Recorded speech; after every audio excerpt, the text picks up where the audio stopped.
It's your boy Big Ghost Rider, man. It's Legal Wars Law. I think this episode number 88 of the saga, man. We only got 12 more episodes to go and we'll be finished.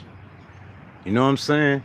Starting August, man, I'm going to get back to the legal documents.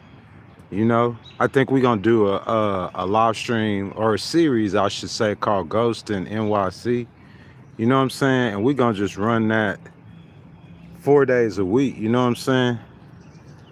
But we got 12 more days, man. We're going to be finished with this. We're going to get back to doing them legal documents because I got some cases to do, bro. You know what I'm saying?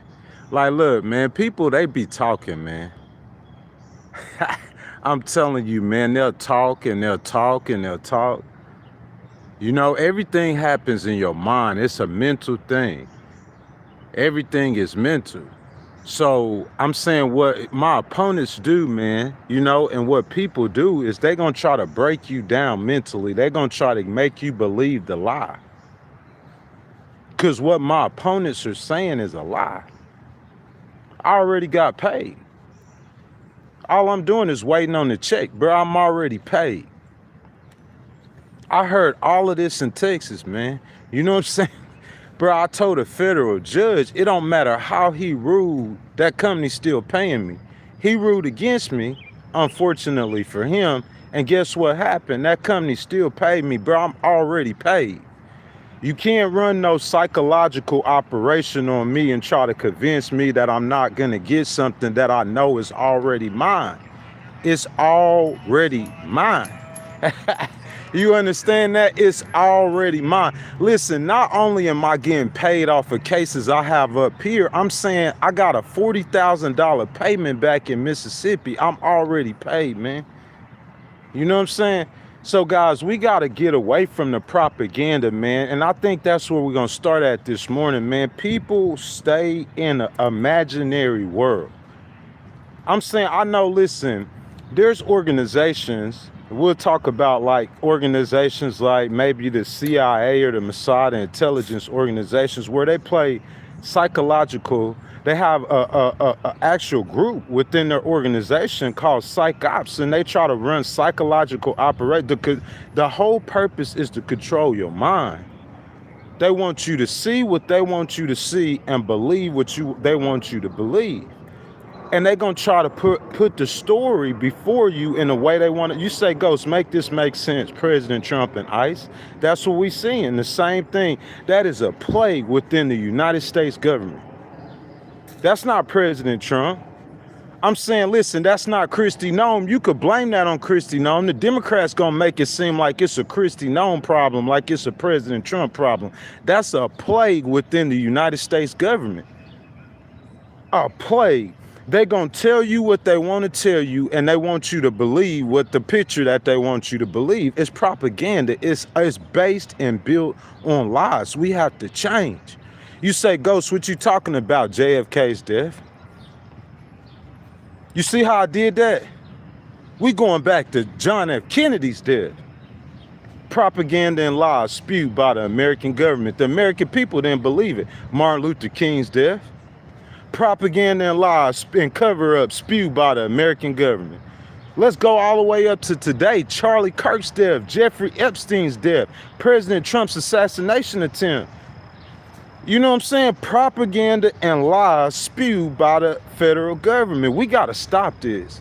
So the payment for the propaganda and lies that we're used to spewing is ICE and President Trump's policies with ICE. Guys, let me start off with some numbers this morning. President Trump's support among Latinas has experienced significant decline. Because I'm telling you guys, according to the Pew Research, depending on which survey you looked at, between 42 and 48% of Latinas supported President Trump in 2024. That is astounding. You got to understand how many Latinas we talking about. We talking 10 million strong all across America supported President Trump. If you guys have not liked the video, I ask that y'all double tap the screen for me, like the video, subscribe to the channel, and make sure y'all hit that notification bell More importantly, Republicans, Independents, and Democrats, I invite all of you guys to jump down in the comment section and join the conversation. What you guys think? President Trump had between 42 and 48% of the Latina vote in 2024, which is a record. And you looking at over 18 million Latinas vote in the presidential election. Am I wrong? So if you looking at the numbers and he getting roughly, it depends on which survey you pull up. Some people said 39, some people said 42, some people said 45, some people said 48. I don't know why they can't get the numbers precise. But let's say over 40%, let's say 45%, we're looking at nearly half of the Latinas that voted in 2024 voted Republican. That matters. That's important, bro. And I'm finna tell you why in just a second. That's important because he won by a little over 3 million votes. But if you taking away half of those of 9 million voters, yeah, he won by 3 million votes. You take away half of 9 million voters, and you look at the elections we have, the midterm elections that we have coming up this fall, bro, people are out there protesting that ICE shooting against Susan Collins. Think it's a game. You're not gonna think it's a game when Maine have a blue senator this November, because that's what's finna happen. You know who gonna take the credit? I'm talking about all the Latinas in the community. Previously in 2016, President Trump secured 16% of the Latina community's vote. He came in the game with 16% of the vote from Latinas. And from 2016 to 24 years, in 8 years, he grew his support from 16% of Latinas to almost 48%. We talking millions of voters. Millions of voters he pulled. Politics are widely believed to be the reason for the decline ahead of the 26 midterm elections, man. That's what we talking about this morning, man. We talking about these ICE shootings. We talking about what appears to be the American government hunting and killing brown people, period. That's what it's about, period. Hunting and killing, that's what it appears to be. Politics is all about appearances. That's what it appears to be. And I'm telling you, the results of that is that President Trump and the Republicans are about to get mollywopped. What you think gonna happen in Texas? If you done lost 5 or 6 million Latina voters, what you think gonna happen to you in Texas? You might not care about California. You might think it's not enough Latinas in Maine to make a difference. But what you think gonna happen in Texas? Guys, let's rewind a little bit. Let me go all the way back. And I'm an independent, okay? I'm not a Democrat. I'm an independent, so I'm gonna be fair about this. President Biden, man, he let too many people come into this country. I've heard people who work for him on CNN national television admit this, so I don't want to hear any of you bleeding heart Democrats this morning. Yeah, that propaganda, it come from the left and the right. So I don't want to hear none of you. He let too many people in an unorganized fashion into America at one time. He flooded the resources. If you letting in people like President Trump letting in to get a gold card, and they coming into America millionaires, that's not the kind of immigrants you letting into America. Yeah, some of them was coming, but the majority of the immigrants coming into America, they poor. So they taking away the poor people's resources, and you flood millions of them into the country. He let too many people come. I'll give you that. There's few things that the American people want to hear President Trump point back and blame Joe Biden 18 months, 19, 20 months into your administration. You almost been president for 2 years. It's very few things the American people want to hear you talk about Joe Biden about. But if you talk about immigration, that's one thing that I have to say that he did let. I'm talking about if you go ask VP Harris, if you ask them, they'll tell you he allowed too many people into this country at one time. That's facts. So I could understand President Trump coming in here, his hustle, especially him having the view of the immigration president, and especially him in the first term. We all understand that, so I understand that. I get that. I understand that. So he real mad that Joe Biden went against his policies and he allowed so many people into America. He's upset about that. Ain't no problem with that, President Trump. You want to fix the problem. So let's fast forward to Joe Bovino. Y'all remember Joe Bovino? Who remember Joe Bovino in this live stream? Who remember Ghost talking about Joe Bovino? Love. I'm talking about this boy come out in a Gestapo uniform. They got this on TikTok. This going around Instagram. This the chief, the Border Patrol chief. He in control of this situation, boy. He come out calling the shots, goaded up with a reputation that's stronger than Mike Coleman. You know what I'm saying? He got a reputation stronger than the border czar. Here come Gomer Powell. Love. You know what I'm saying? I'm sitting here watching this with Kristi Noem coming out with the cowboy hat. I'm talking about this a TV show? What y'all got going on here? We watching a TV show. It's a TV show we watching. We talking about security, border security. But I'm saying, listen, Greg Bovino and Kristi Noem made President Trump look like Joe Biden. And President Trump was trying to come in doing the work, but it made you look goofy. I promise you, the American people at a certain point, listen, the reason why he pulled so many Latinas, I'm talking about from 16% of Latinas support the 40, that's 32% move, man. I'm saying that has to terrify the Democrats or frighten them. How you lose 32% of one of your key constituents?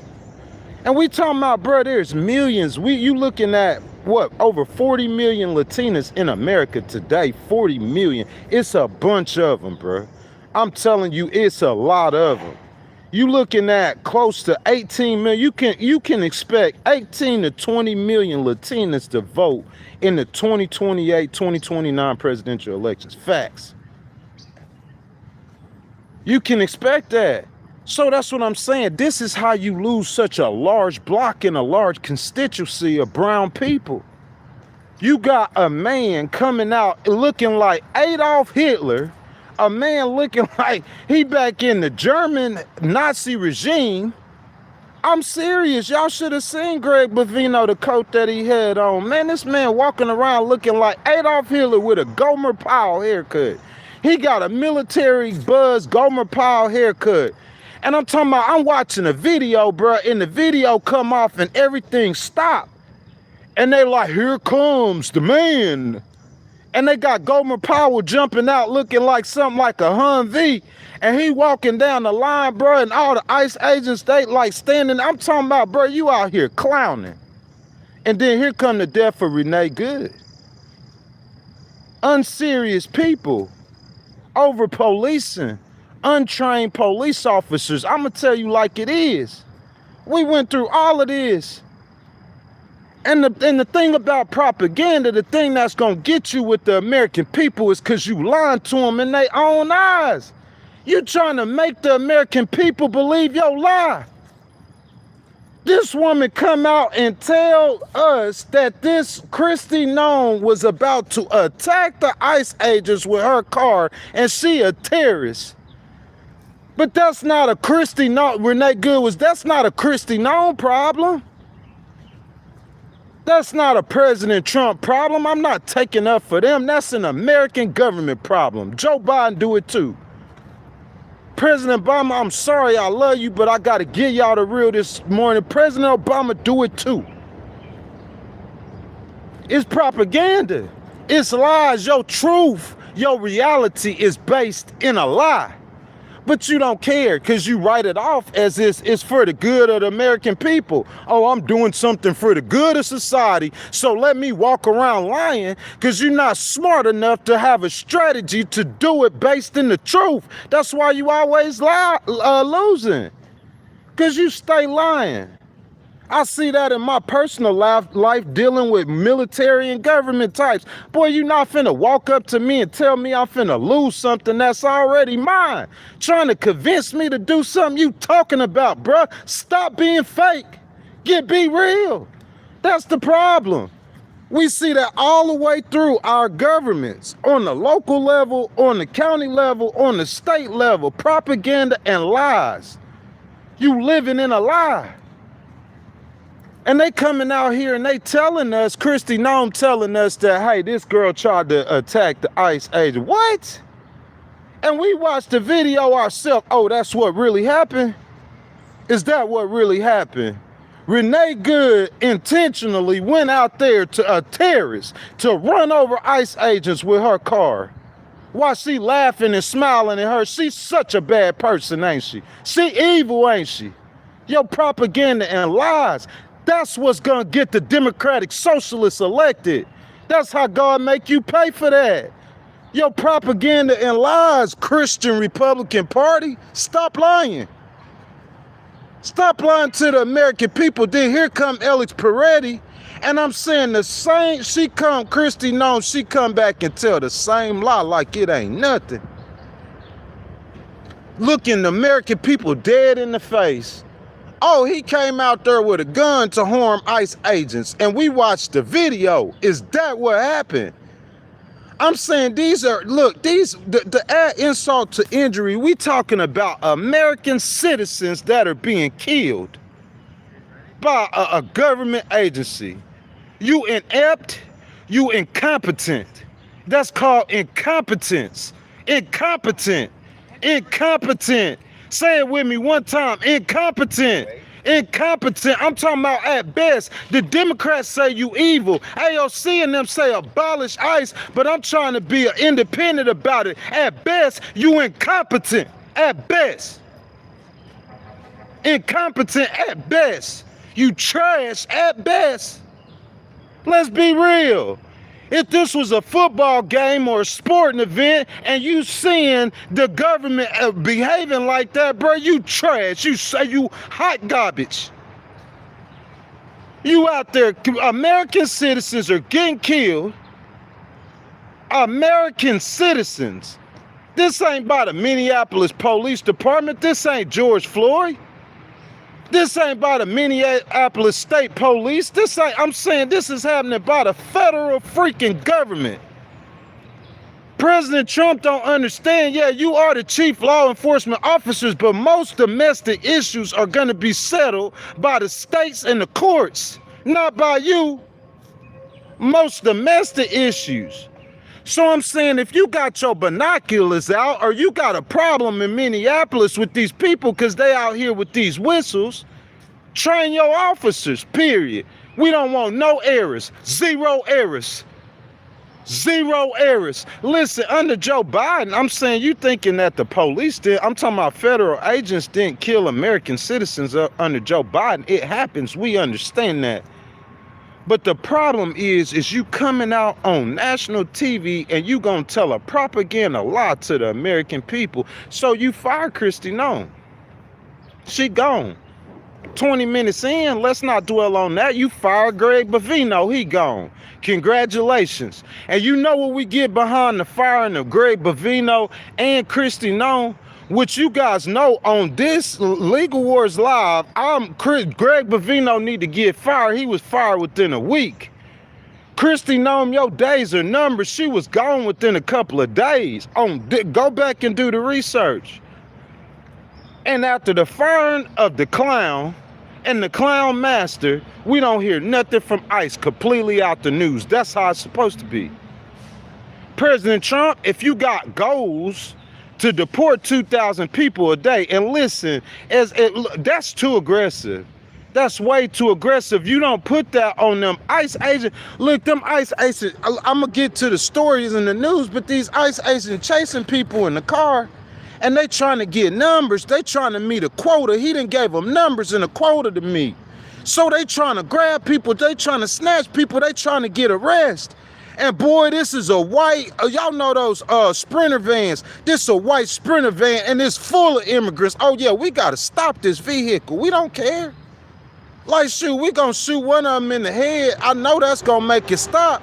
And the vehicle stops, shoot, that's numbers. We got 3, 4, 5, 6 arrests. He putting pressure on these agents, too much pressure, but we gonna talk about that in a second. But when he talk about pressure on the agents, in a way he can point at Joe Biden, and even though this far into his presidency, the American people might not want to hear it, but really in ways when Stephen Miller, that's the truth. If you let 35 million, and I'ma just look, if you got 35 million rats running around your city, and say the last dude let in here 25 million rats, so I'm out here trying to kill all the rats. Bro, this dude let 25 million rats into my city. And look, the insult to injury, I was the president before him. And my whole thing when I first came in was against the too many rats infesting our city. And I get out the White House and he opened the door and let 25 million rats into my city. So when I come back in the office, I can blame this dude. Because the reason why I'm being aggressive is because of this last dude who was in here who let all the extra rats in. I understand that. Democrats, you could understand him coming in. Listen, President Obama would have been aggressive too. The difference is, just like in Iran, he just got a different strategy and a different tack. His tack worked, President Trump. Your tack is on life support with the American people. Because I'm saying it's an upgrade to put Tom Homan as the border czar. That's an upgrade. I ain't gonna lie. Tom Homan is respected in a lot of communities across America for being he been in law enforcement for how many years, Tom Homan? 40, 50 years? Yeah, Tom Homan, that's an upgrade, border czar. You get rid of Greg Bovino and you insert Tom Homan. That's an upgrade, definitely. I think Democrats will have to say that too. Who the new who replaced Kristi Noem? What's my boy's name? That's an upgrade. That's a definite upgrade. President Trump upgraded by getting rid of Kristi Noem and Greg Bovino and inserting Tom Homan and the new DHS secretary. That's an upgrade, 1,000%. I'm saying, even though our focus pretty much left domestic issues and politics and we started focusing on Iran, we stopped hearing about ICE. We stopped hearing about ICE. And it's another reason why I'm going to tell you it's an upgrade too. But look, but the thing, before we stop hearing about ICE, before we stop hearing about them, and after Renee Good and Alex Peretti, the goal was for ICE to wear body cameras. Why y'all can't wear body cameras? You kicking against the pricks. You protecting yourself. If you are policing correctly, when you got on a body camera, you protecting yourself. I want cameras out there when I'm getting into situations with people, my legal situations. I want cameras rolling. Because I know they lying and I know I'm telling the truth. So if you doing the right thing, you don't care nothing about them cameras. Even if you doing the wrong thing with the right heart, you still don't care about the cameras. You want the proof. So that's the number one thing to me, these body cameras. I'm saying, what's up with the body cameras? Why not the body cameras? Now, so let's go to Texas. You see what I'm saying? And in Texas, like we said, ICE is hunting. They're hunting illegal immigrants. Here they go. Here we go. ICE then found some immigrants. I think it was 4 or 5 of them. They in the Sprinter van.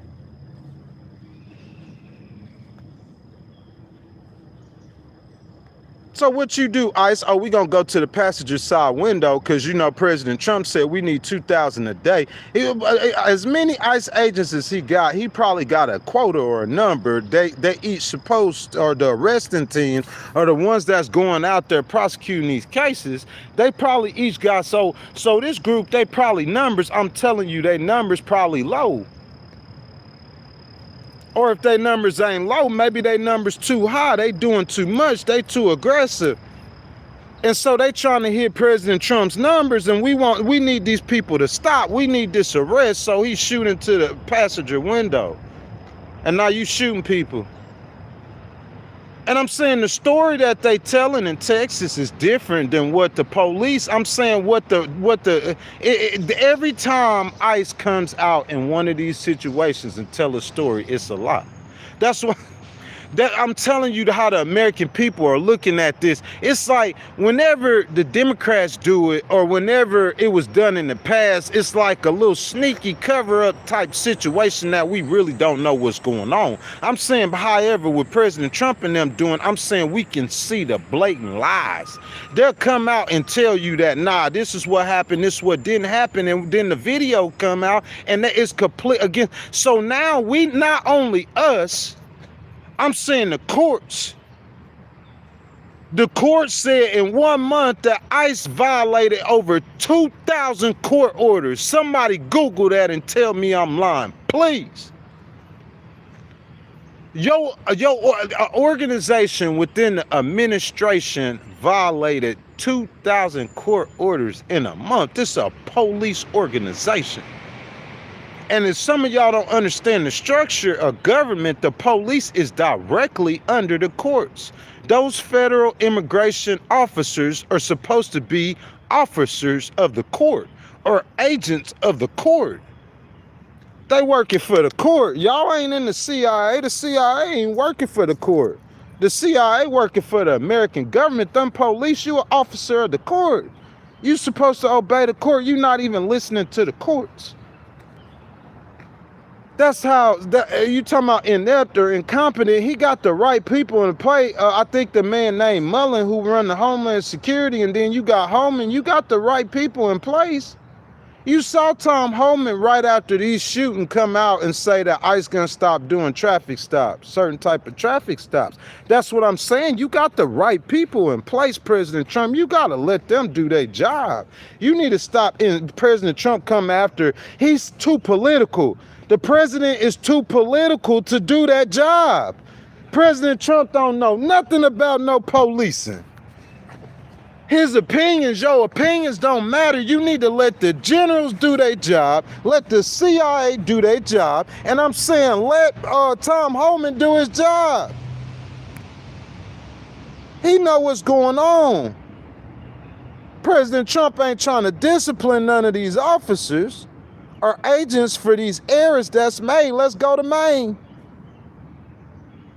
I'm saying we months past Alex Peretti, excuse me. We months past Renee Good. We months past that debacle. He did the right thing in removing Kristi Noem. He did the right thing firing Greg Bovino. But I'm saying here's the problem. Now, though, the officers for Renee Good and Alex Peretti, because we watch Kristi Noem come out and lie to us to our face, but we don't know what. They ain't seen nothing happen to them officers. That's a problem. If you were holding them accountable like President Obama would have done, I'm saying that would be different. Right, real talk. Because he could go to these voters that's running away from Republicans, these brown voters, and he could say, man, y'all listen, this is what happened. President Biden, he let too many people in the country. Ain't nobody could argue with that. The brown voters seen it. They voted for President Trump now. 42 to 48%. Record numbers from 16%. I'm saying they voted for him. I'm talking about, down in Texas, it's so perplexing. The brown voters in that valley, in that Rio Valley down there in Texas along the southern border, President Trump flipped all of them. On the southern border of Texas, brown voters. Yeah, because they seen the problem with immigration too. If you in America and you an immigrant, it's like crabs in a barrel. And he letting in a whole bunch of immigrants in America. You already here. You already got your legal status. You trying to get all these benefits the government offering, and all the immigrants come and taking the benefit. I'm telling you, them Republican, them Hispanics in Texas, that's why they went for President Trump. But what I'm saying is after, even though Renee Good and Alex Peretti, they not brown people that got killed, that's different than what's going on in Texas and Maine. This is a turn. They're not brown people that's got killed. The brown people are looking at Renee Good and Alex Peretti like they were out there trying to help them. I'm saying majority of the people that ICE is rounding up are immigrants. Y'all remember that boy who lost his eye because they shooting the what's that thing called? Those whatchamacallits into his eye. When they were out there protesting, they shooting flares into the crowd. Flare, I'm talking about right, point blank range, shooting a flare into a dude's eye. Burn that boy eye up. They arresting American citizens, rounding up brown American citizens. Yeah, you guys think this is a joke. We got an election coming up. And the last election, you looking at a roughly 18 million or so, roughly 18 million or so. Don't try to quote me, roughly 18 million or so Hispanics in a record number. And something we look at some data, and almost nearly half, they got 48% of Hispanics. This is a key constituency of the Democratic Party, and they broke for President Trump. And then you have a Colombian young man in Maine, and he had some kind of encounter in ICE, and there's a video that's circulating with a man that got shot in the head. He done got shot, he dead in the car. ICE done shot him, and his car is going around in circles like this.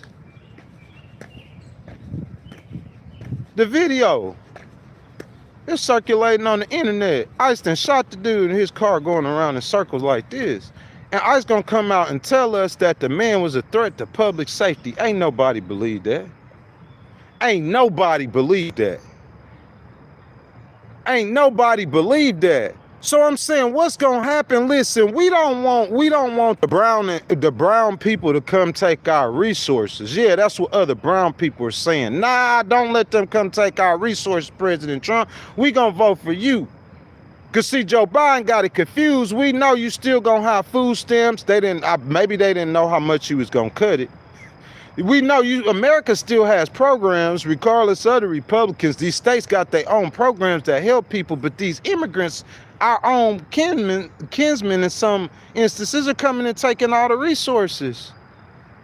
So now President T like, yeah, deport them. And then you come up here with this over-aggressive stuff.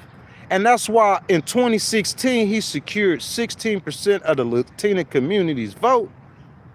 And right now, according to the Pew Research poll, he's at 28%. You went from, he done lost almost half. He done lost almost half of those brown voters. Almost half of them.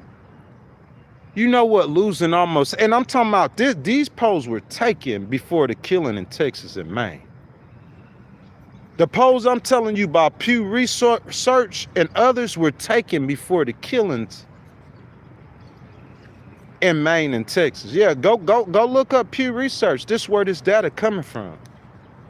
We talking about how many, approximately 17 to 18 million voters who voted in 2024. And take half of them away from President Trump. What his numbers looking like? If President Trump lost half of the Latinas that voted for him in 2024, give him the VP Harris, and who the president?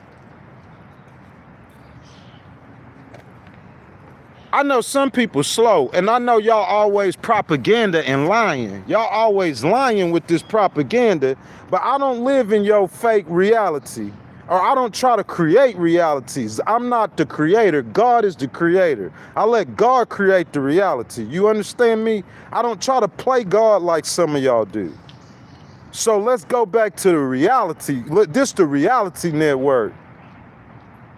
You went from 16% support of Latina community to 42 to 48% in 8 years. That is astounding. And you know who benefits from that? When you ain't in the office in 2029, big dog, the Republicans do. Now let's do the math. According to Pew Research, in June of 2026, those numbers have declined drastically from 42 to 48% down to 28%. And that's before the killing in Texas of a brown man. That's before the killing in Maine of a brown man. I'm saying people are out there in Maine right now. You can Google and research and check this out. And I'm saying they letting you know it's directly affecting that Senate race in Maine. It's gonna be about an election. It's about an election. They out there protesting Susan Collins. They out there protesting the Republican. That's who get, when ICE kill a brown person in your state, you know who pay for it? The Republicans in your state paying for it. How much President Trump cared? I'm saying President Trump, I ain't trying to hate on you. I know you, I'm being real. I know he doing what he doing. I told y'all it's because of Joe Biden let too many people in the country. That's facts. But that over-aggressive policing, they just not over-aggressive. With ICE, I'm saying you over-aggressive all across the board. Your policing is off and wrong, President Trump. Get out the politics and let the professionals do their job. Let Tom Homan do his job. That's all I'm saying. Let the DHS secretary that you appointed do their job. If the man say we gonna stop traffic stops, nah, we can't do that. Here he come political. He got one or two major donors who giving him money in his pocket, and he got them on the phone personally. And here he come with the personal political stuff. Nah, we can't stop traffic stops. Okay, don't do it. Get some more killings. In the end, listen to me. In the end, Republicans, you gonna have less Latina support than you did when President Trump first came in. 28%, we assume it's gonna go back to what it was, 16% in 2024. Well, 2016, we assume, yeah, that's what's gonna happen, dropping like a rock. I wanna see them laughing emojis in November. Republicans, I wanna see you laughing in November. Yeah, you think 4 months, you got 3 months, you got 4. That's what the Democrats did. That's what they were doing. You don't believe me? President Obama, that's my dog. What's up, y'all? He drinking a beer. He talking about President Trump and he laughing. You know what I'm saying? He a threat to society. He a threat to society. That's what they were doing. Oh, he can't be president. He too authoritarian. He gonna raise that. They laughing. What's that boy, Tim Walz? Ain't nobody taking you serious. You can't be saying this man is a threat to us while you laughing. We not, no, the American people not taking you serious. It's a joke. And they looking at the jokes that's being told. They know President Trump is an unserious man too. But the difference with him, they just assumed that he was going to get the prices down low, but that's not how it turned out. And you think the Republicans ain't going to pay a price for that. You think the Republicans are not going to pay a price for arresting all across the country, hunting and arresting brown people. They're not hunting and arresting black people. I'm not talking about myself. I'm not talking about my kinsmen. I'm talking about Latinas. Y'all, you don't think it's a price to be paid. You think you could just shoot somebody and, man, well, here we go again. Here we go again. Here we go again. Here we go again. You can't get right. Can't get right. Call them can't get right. You think somebody care because you a billionaire, because you the leader of the Cutting Out Ghost? Can't get right. Can't get it right. Them white people, president, they gonna laugh and talk about you in closed doors, behind closed doors. They gonna try to assassinate you. That's what they gonna do. I'm gonna just tell you to the straight up what it is. Can't get right. You looking to the American people, you looking incompetent. Iran, they looking at Iran like that's a mess.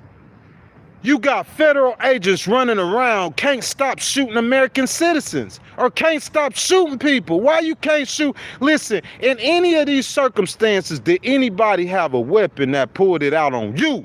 Where one of your agents were in life was in danger. Don't tell me Ellis Peretti got a weapon. And those agents, the good agents, do the right police and they remove the weapon from them. Put handcuffs on them. End of the story. It ain't even making the news.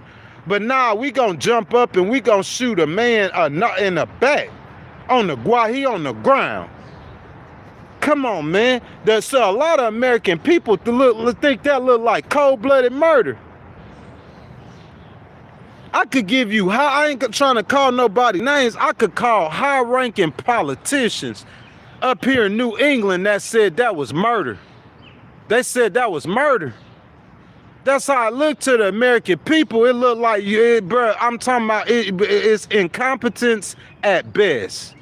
Who wants to be on the incompetent ticket in November? And what's your chance? What, bro, I'm telling you what's finna happen. I done predicted it to y'all. The House of Representatives, it's blue. It's already blue. The only thing that could change it is if the progressives and the Democratic part, the convention, if they beefing with each other at the convention, them and the establishment. But other than that, bro, it's already blue. The Democrats seeing it, the DNC seeing it, they seeing seats they shouldn't really have a chance in. They strategizing in places they shouldn't have a chance in. Y'all think it's a game. It's already blue. I'm saying in politics, they already got people on the ground, boots on the ground. They already organizing, already knocking on doors, already getting people registered to vote. Y'all just don't see what's going on behind the scenes. It takes a lot to win an election, man. A lot. It's some work. The Democrats, they already doing the work. It ain't wait till November, the Republicans coming back. The Democrats already converting the voters. As soon as that early voting starting, I'm talking about the Democrats in all 50 states, that House of Representatives is gone. If you're a Republican and you don't believe that, I'm sorry. You got to get out of propaganda land and come into reality. The House of Representatives are gone. Let's talk about the Senate for a second.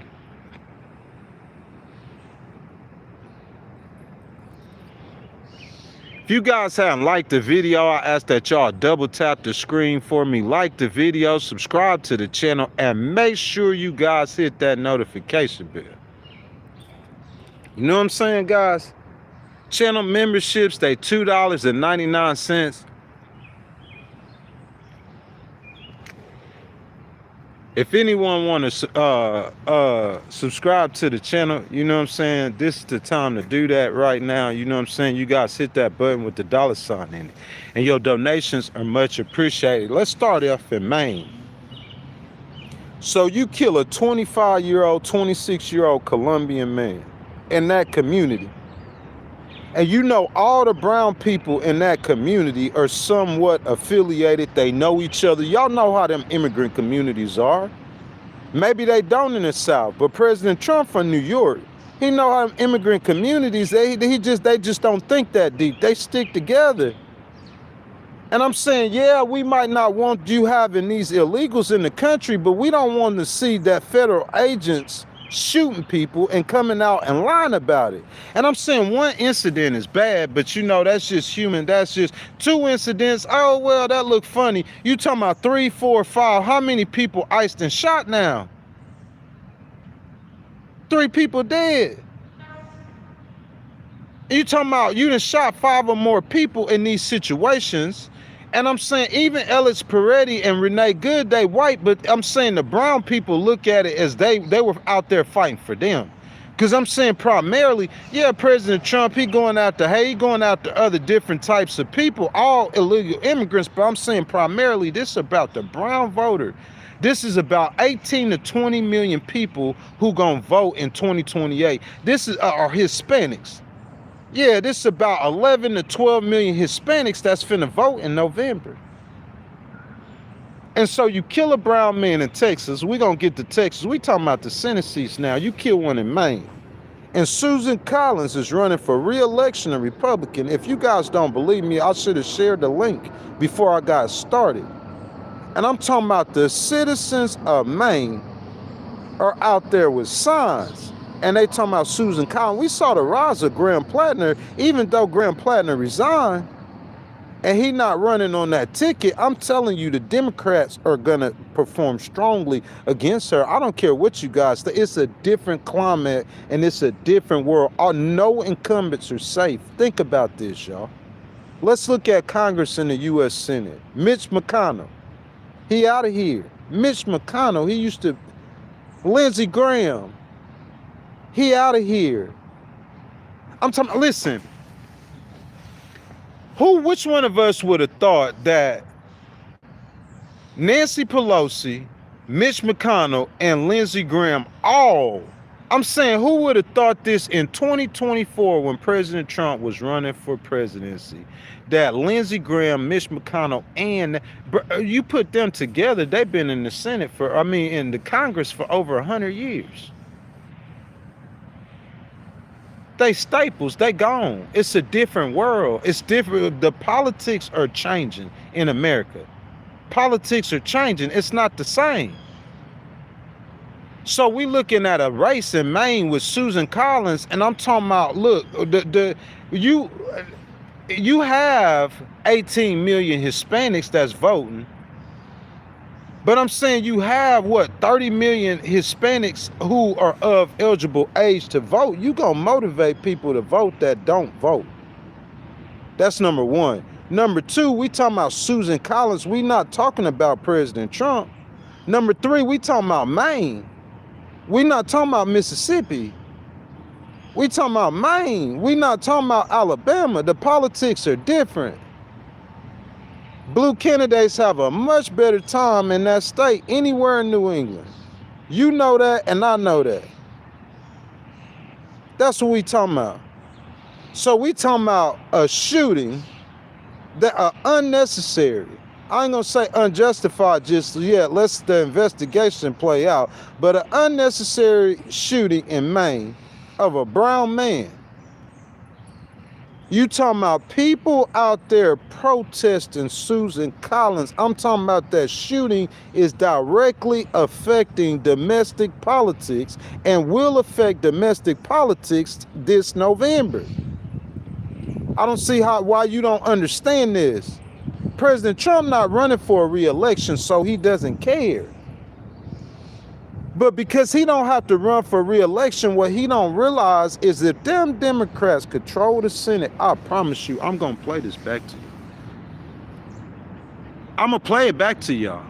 Because I was saying my strategy was for President Trump. I'm telling him, we talking about in May of 2025. I'm telling President Trump, Al Green and them on the floor in Congress, on the floor in 2025 with sign says impeach Trump. In 2025, they was on the floor of Congress with signs saying impeach Trump. In May of 2025, you know what President Trump's solution to that is? He get on the phone and call Governor Abbott and he draw 5 seats in Texas. And one of them seats is Al Green's seat. So Al Green ain't returning to Congress, but that ain't gonna stop them from coming after you, trying to impeach you for a litany of different things, investigating a litany of different people. Kristi Noem getting investigated. Unfortunately, Mike Holman, for you, because I think you pretty good at your job. Unfortunately for you, you getting investigated. Greg Vivino, all those people, the Democrats are gonna be investigating. They're gonna be investigating President Trump's family. I'm talking about utter chaos. That's what we looking at. And so in Maine, that's one of the seats. The Democrats only need about 4 or 5 seats to pick up Congress. Maine, that's one of the seats. You kill a brown man, and you got people out there protesting against your Congress, your senator who on that ticket. Direct correlation. And in the legal field, what we call a unbroken chain of events. A brown man get killed in Maine, and you got people out there with signs. I'm talking about they out there, they showing it's a Susan Collins protest. It's not just a protest. Listen, you're gonna have protests anytime. I wouldn't be surprised if the Democrats about to organize national protests. Orncinelli, I wouldn't be surprised if the Democrats about to organize national protests again. So I know they're going to be out there protesting against the killing or the shooting. But my point is, these people were out there protesting against Susan Collins. That hatred or that venom or that justification going to grow. They saying that they evil. They thinking the President Trump call them Democrats, saying that the Democrats are evil. And I hear a lot of people saying President Trump and them are evil. It's back and forth. That's what I'm saying. What's some other states? Let's talk about Ohio. You don't think this affect you that much in Ohio, President Trump and his immigration reform? Like somebody tell me how many miles Minnesota is from Ohio, and if Minnesota is considered the Midwest. You don't think the death of Alex Good, I always do, Alex Peretti, excuse me, rest in peace, and Renee Good, that don't affect a voter's psychology? To where we think that, man, this dude out here running, what kind of organization are you running? To where you keep having to shoot people, ICE keeps shooting people. You don't think that affects voters in Ohio where the Democrats got a very good candidate on the ticket? North Carolina, I believe North Carolina already belonged to the Democrats. I think North Carolina, so you telling me that Brown, whoever putting them a laughing emojis, identify yourself. How much you want to bet that North Carolina, the Democrats already going to win that Senate seat? It's already theirs. You know how many brown people are in North Carolina? You ain't never been to Raleigh before, have you? That's the problem. I've been to these states. I talked to these residents in these states. I've been to Raleigh. I know how many Hispanics are in North Carolina and Raleigh. You gonna drive up the numbers for that Democratic senator and he gonna walk out of there with an election win. That's what's gonna happen. President Trump won this election by 3 million votes. He done already lost that in the Hispanic community alone. If he half of his support in the Hispanic community, and he had around 9 people voted for him that were Hispanics, 9 million Hispanics, that's over 4 million voters he already lost. You give them voters to VP Harris, then that's the election. That's what I'm trying to tell y'all. Let's talk about Texas. How safe y'all think that the Republicans y'all are? Y'all think John Paxton gonna beat James Tellerico in that Senate race in Texas? With you losing half of your brown voters in the state of Texas for the Republican Party, you think Tellerico gonna lose to a flawed candidate? Why you running around killing brown people in their state? That's what I'm trying to tell you. You helping Tellerico. You helping this argument.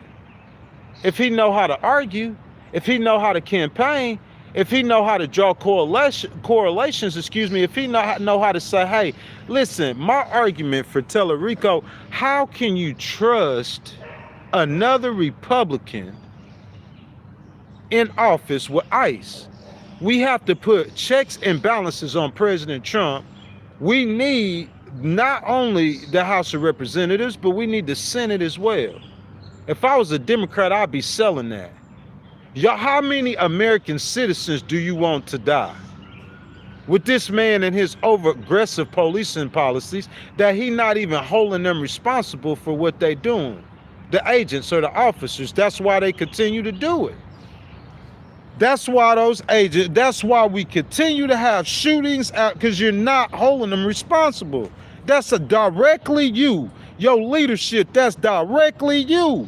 You can't blame that part on Joe Biden. That's you. Yeah, he might have let too many people in here, but you got your agencies out here all across America, state, local, and federal level. You got them out here. It's the Wild Wild West. These police need to be reined in. They need to be reined in. They need to be reined in, point blank, period. Ain't nobody trying to hear nothing you got to say, because you ain't talking about nothing but the same things every single day. You don't have solutions. Stop Americans. Stop people from getting shot. You don't have no solutions. Ain't nobody want to hear what you got to say. You got federal government agencies keep killing people. Stop the people from getting shot first, and then I want to hear what you got to say. Stop people from getting shot.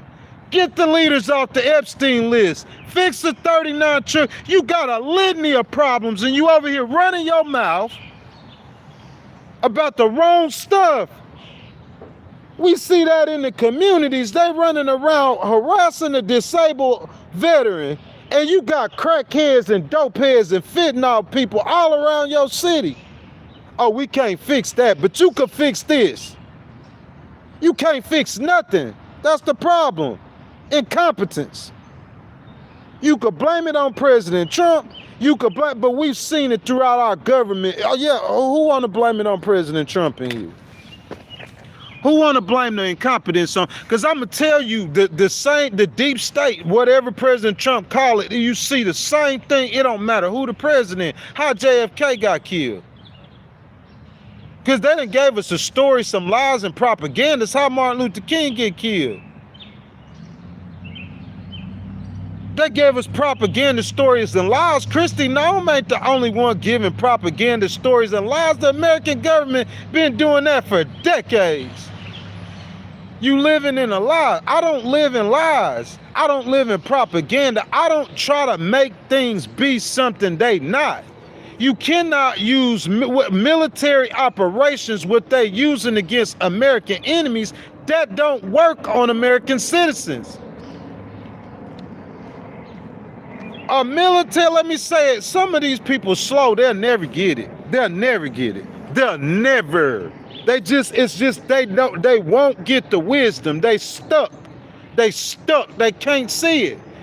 It's just like if you a Christian, that's what with Peter, when Peter out there hungry, God sent something for him to eat. He said, oh, I can't eat what's unclean. And God told him, don't call what's clean, you can't never get that wisdom. You won't get that wisdom. You stuck. Everything black and white.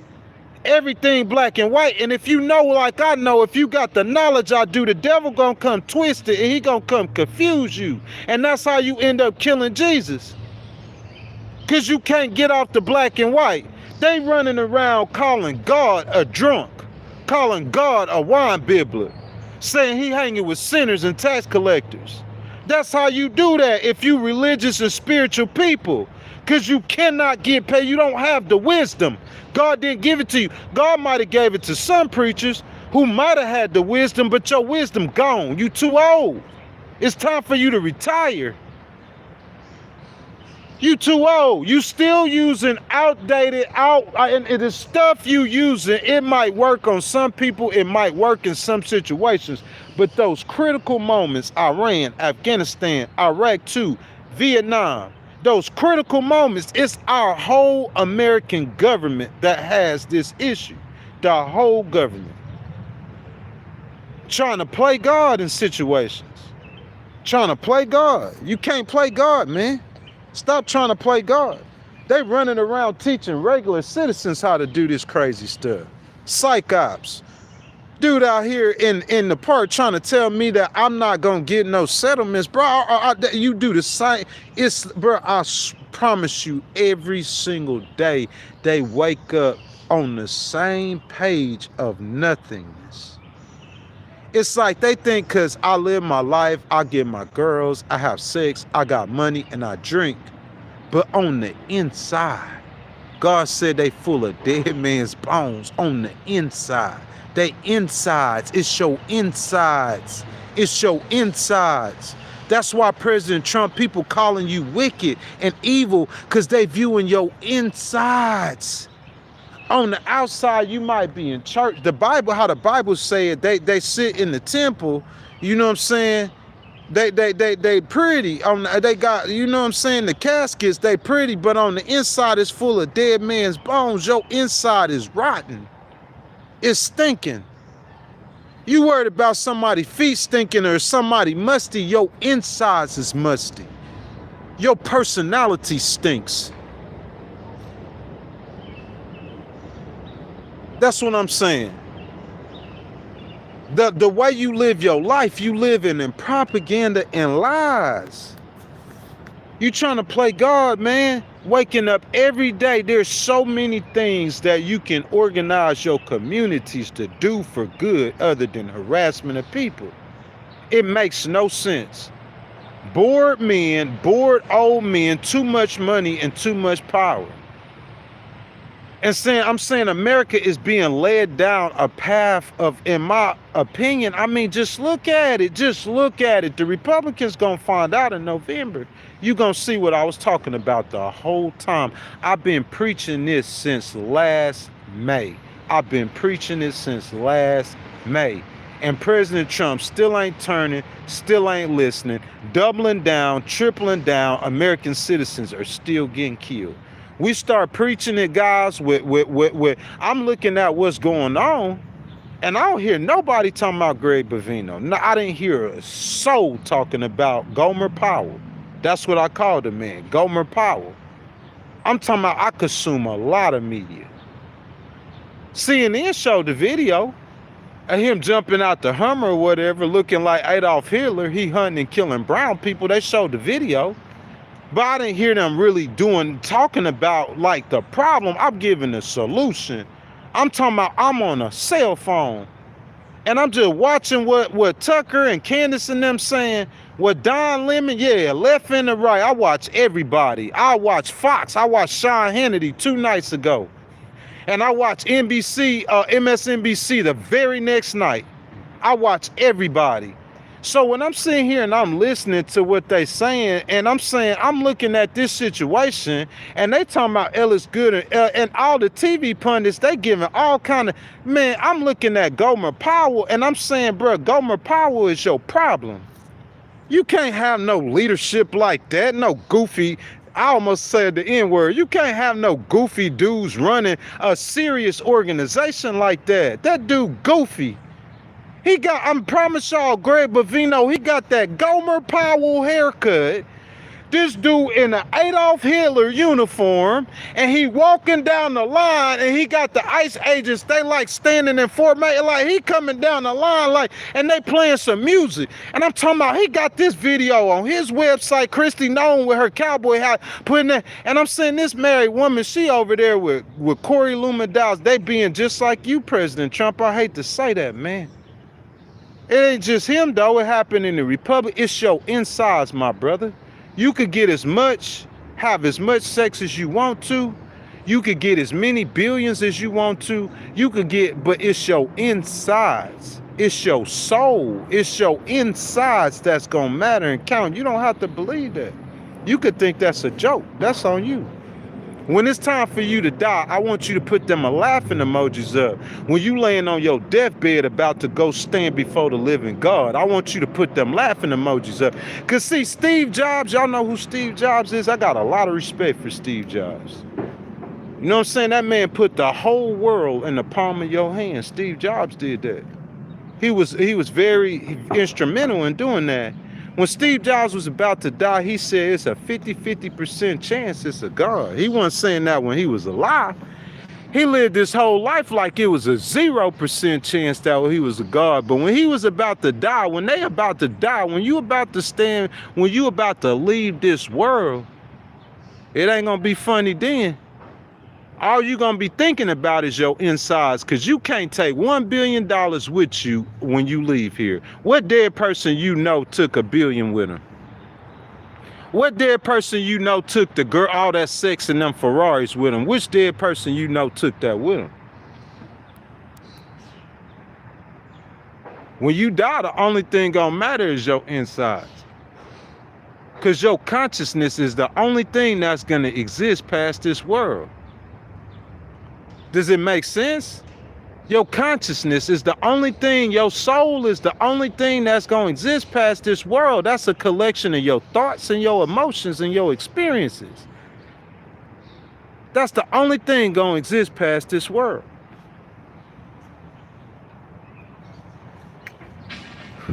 So who evil, who wicked, the Democrats or the Republicans? Do the people care? That's the question. Y'all, we've been streaming for about an hour. If you guys have not liked the video, I'm asking that y'all double tap the screen. If you're on a cell phone, it's free to show love. Like the video, subscribe to the channel. Make sure y'all hit that notification bell. Jump down in the comments This real deal Holyfield right here. This a real Negro network. I I probably use that N-word too much. This a real Negro network, bro. None but facts and truth. No spin, no propaganda. The American government as a whole, the first tax the rich video I did, it's time to tell the truth about the America I love. If you got 250 years of greatness, who don't want 250 more years? Because the path we on, I don't see that 250 years. That's an ugly situation in Iran, bro. That stuff is ugly. You and Iran, you fighting Iran for control of the Strait. You gonna control half of the Strait on the border of Oman, and come on, man. But I'm saying that, I mean, all he could do right now in the situation he is to get tougher with the strikes, to bring them to the table. Y'all, I'm down in the comments with y'all. Richard says, we know you don't want to hear a thing. Jacob, that's not facts. Why would I listen to people I'm smarter than? I'm going to listen to you. I'm going to get your advice, Jacob. The stuff I don't know, that's how I get smart. That's how I know, Jacob, is by listening to people. But the stuff I do know, you're not going to tell me something that I already know, and I'm smarter than you, and you know that. Jacob, listen, this ain't you personally, whoever listening to me. You give me a solution to fixing the problem in Iran. I'm talking about you go study, research, let the intelligence agencies talk to you, and you give me a solution, and then let me give you a solution. Go get President Obama's people, whoever people you want to get. Listen to their solution and listen to mine, and tell me who's smarter. I hate saying this, because my intelligence, I don't look at it like it's coming from me. It's just I believe God. I believe in God. That's the difference. I got a roadmap. I got a map of where I believe we came from, and I got a map of where I believe we going when we die.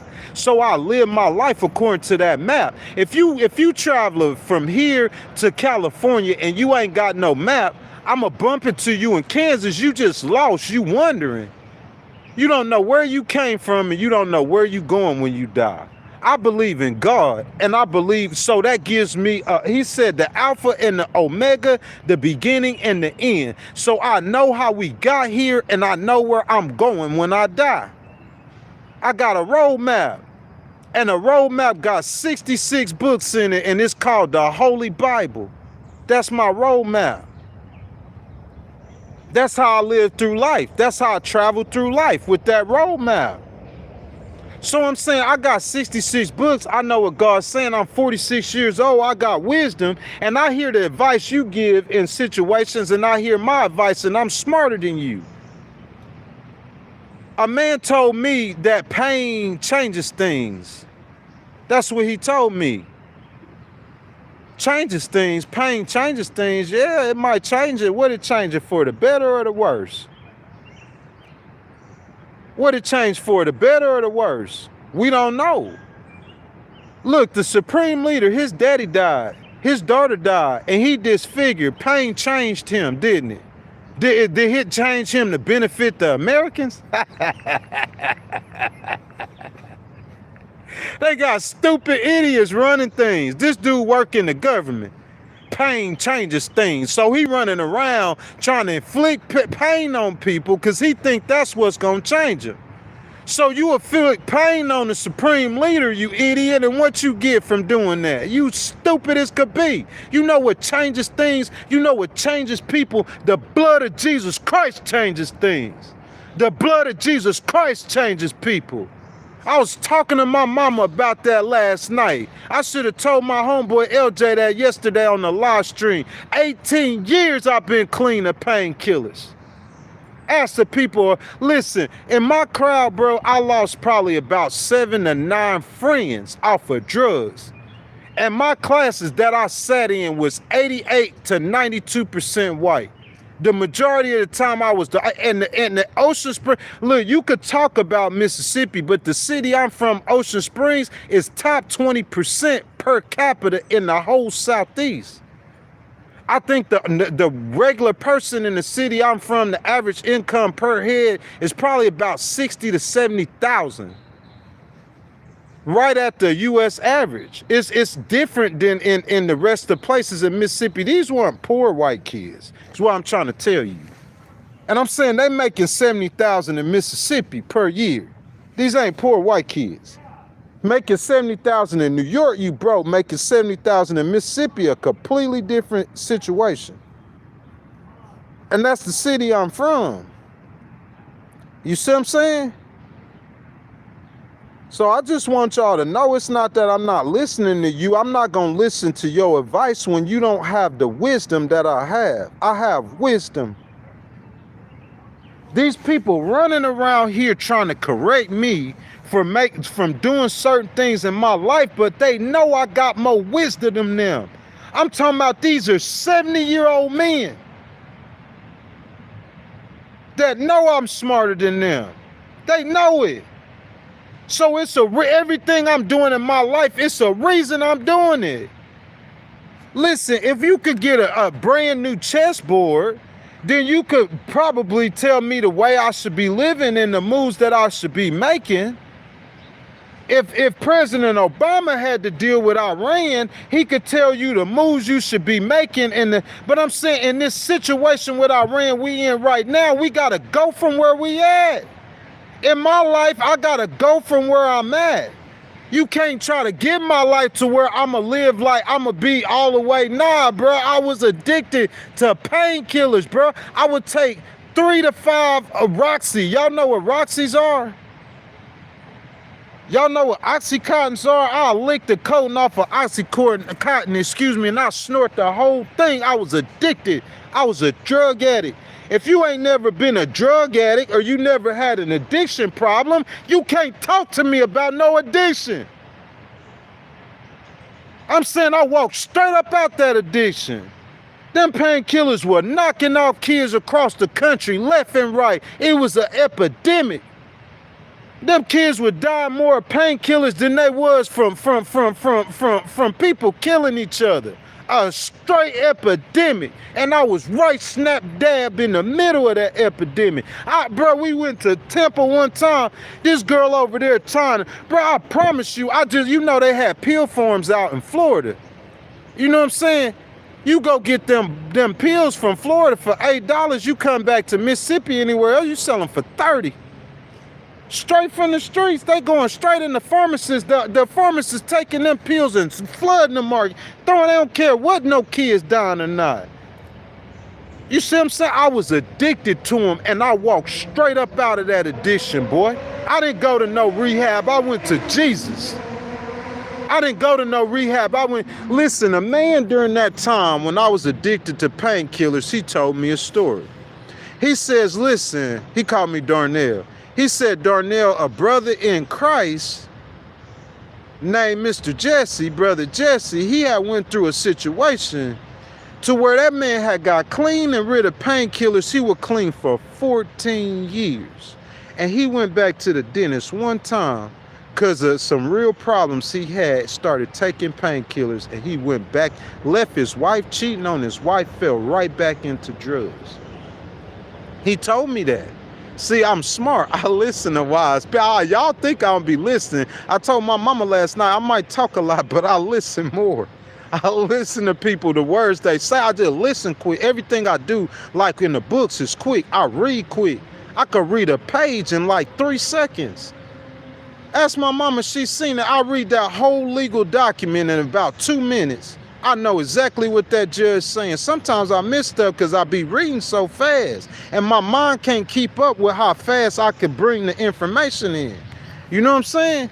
Real fast, boy. I'm telling you, you ain't got no kind of God. This is something on another level. God put me on. I promise you that. I'm not no preacher. But I'm saying he put me on another level in intelligence. As far, look, I tell people the stuff I accomplished in my life, and bruh, this dude told me I was a drug addict. I told him I won in the U.S. Court of Appeals. He told me I must be smoking crack.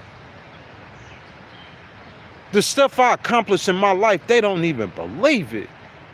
Up here on the Upper West Side, dudes won in the U.S. Court of Appeals. They living in a $12,000 a month apartment. That's what I'm trying to tell y'all when I say stuff. It's not that I'm not listening to you, my brother. I'm listening to you. But what you told me about what happened to Jesse, that's not what happened to me.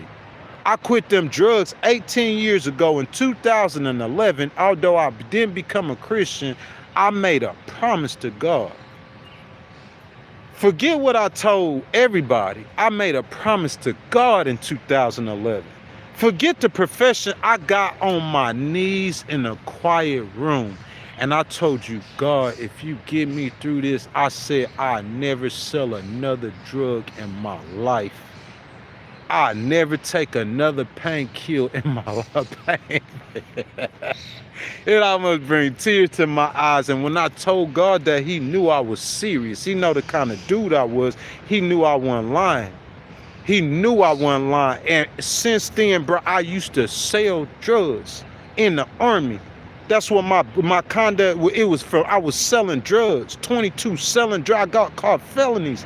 Went to the state penitentiary for drug and alcohol, selling drugs. And I got in a situation when I was 31. God said, okay, this is enough. I'm tired of this, bro. I love you. I got a plan for you. Big ghostwriter. You call yourself Shakespeare, but you gonna be the ghostwriter. And you gonna go over here, and what I want you to do, because I don't think your hands is clean enough to be a preacher.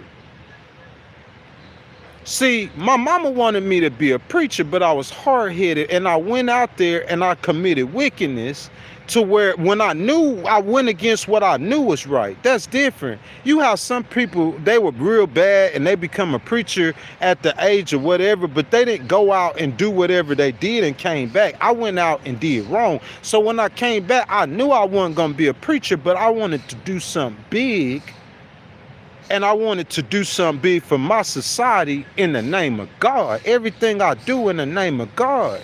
God is a God of justice. You just don't know that. I know that my God is a God of justice. These laws that we live by, he is the law.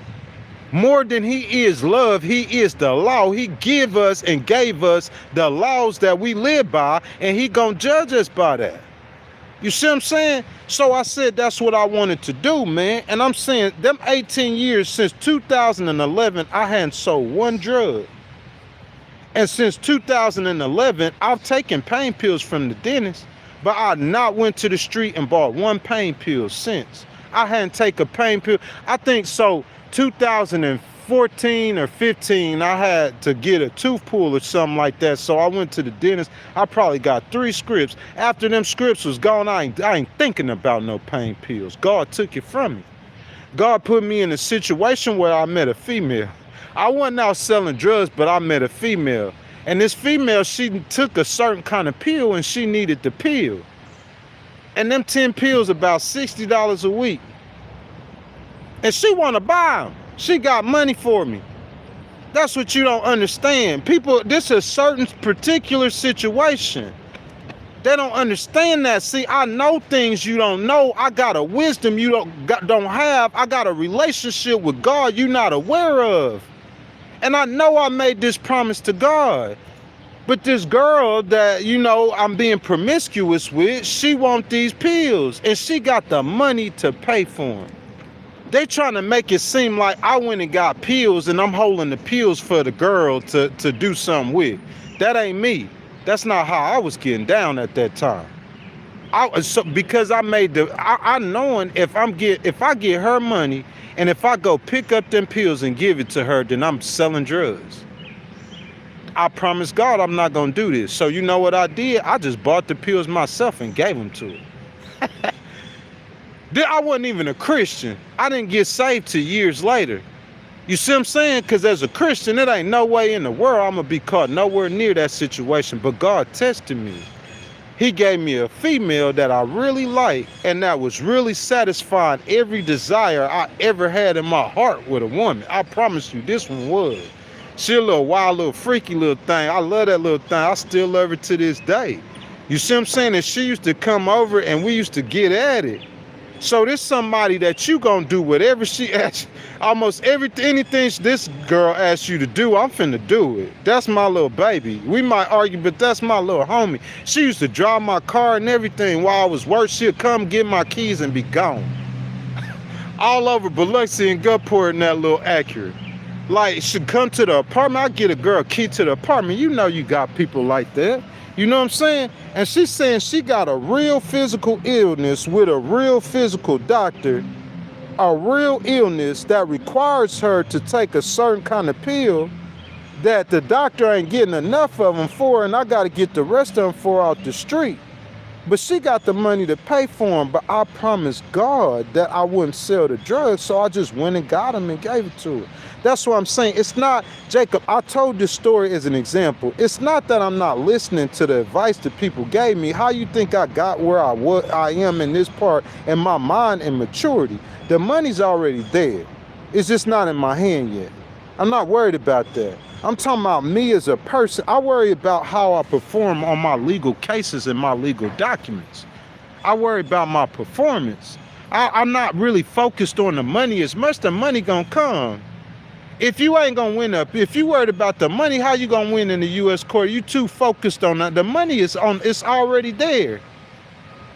You know what I'm saying? I don't live in your propaganda fake world. The money's already there. God told me. What you believe?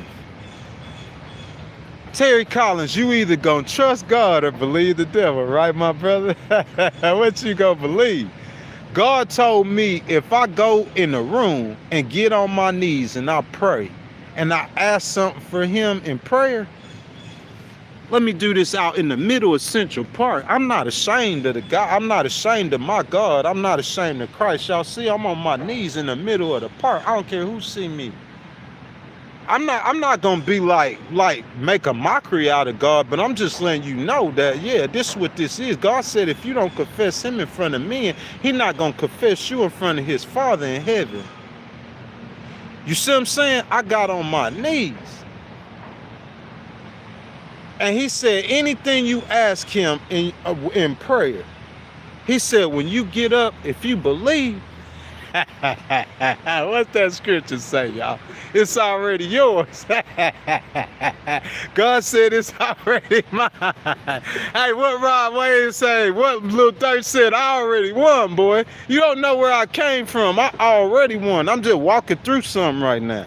It ain't that I ain't listening to what you saying. I'm listening to everything you saying. It's just I got a level of wisdom that's a little bit higher than you, and what you saying ain't gonna work for me. I tried that. Bro, I went, after all them drugs, I got clean off everything. I didn't smoke weed. I didn't smoke a cigarette. I wasn't drinking a beer. And I did that for 4 years. Didn't have sex or nothing. I'm talking about all the way in line and clean. And I wasn't even a Christian. I wasn't saved.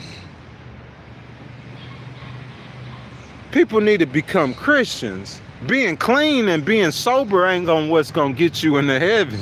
Being a Christian, accepting the blood of Christ, coming to the understanding of Christ and living by his statutes. That's the pathway to heaven. Get just you being sober and you still the dude on the cross was a thief. Lord, forgive me. That's all it takes, having the faith and living and following him. God know if you love him or don't. He know. I make a promise to God, I ain't doing it.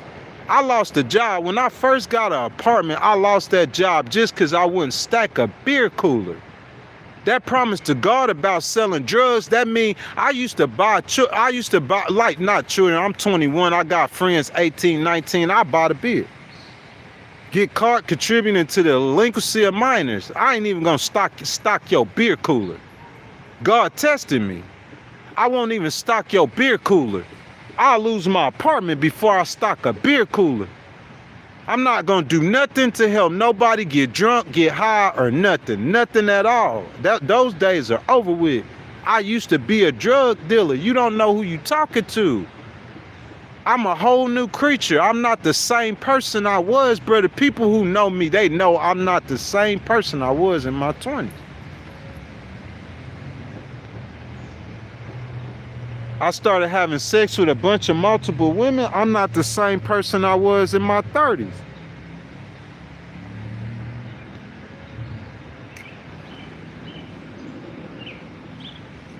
Somebody said God gave me supernatural healing. It's just wisdom. It's just the wisdom. He just gave me wisdom. And he do that whenever you delight in him.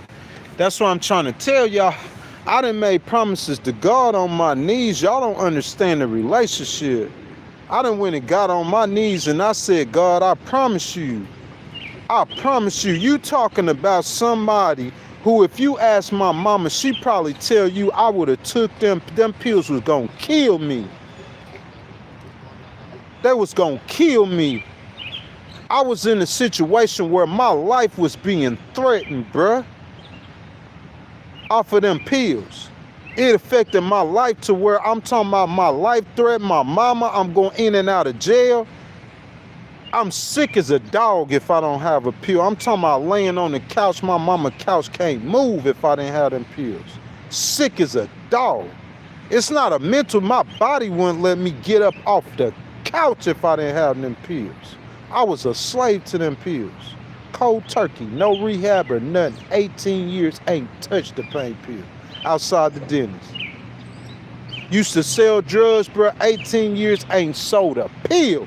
I ain't sold a joint, boy. Not a joint. If a dude asks me, look, weed is legal. It's not selling no illegal drugs no more. You see what I'm saying? So me selling weed out here, that's just like you selling some like some plant leaves or some decorations or anything. You know what I'm saying? Like you selling a car. It's illegal. It's people who in New York City, they on the street selling that. They hustling. But still to this day, if somebody asks me for some marijuana, I'ma point you somewhere. I'ma point you. Thank you for that donation, baby. I'ma point you somewhere. They did it just yesterday or the other day. Hold up a second. My homeboy up in here. Like, I understand you might have a panic disorder like ghosts. Or you might have insomnia or what's the epilepsy or whatever they prescribe the medicine. Because they prescribe marijuana as a medicine. I don't care how you feel in your mind. That's the difference between me and you. That's why you can't reach my level. That's why you going around saying pain changes things when it's the blood of Christ that's changing things. Ain't no pain changing it. God paid the pain. God took the pain already. God felt the pain already. So it's his blood and accepted in his blood that got me all these years clean from them drugs. I'm telling you what got ghosts clean is the blood of Christ. Yeah, I'm telling you what got ghosts, what made ghosts not sell drugs no more.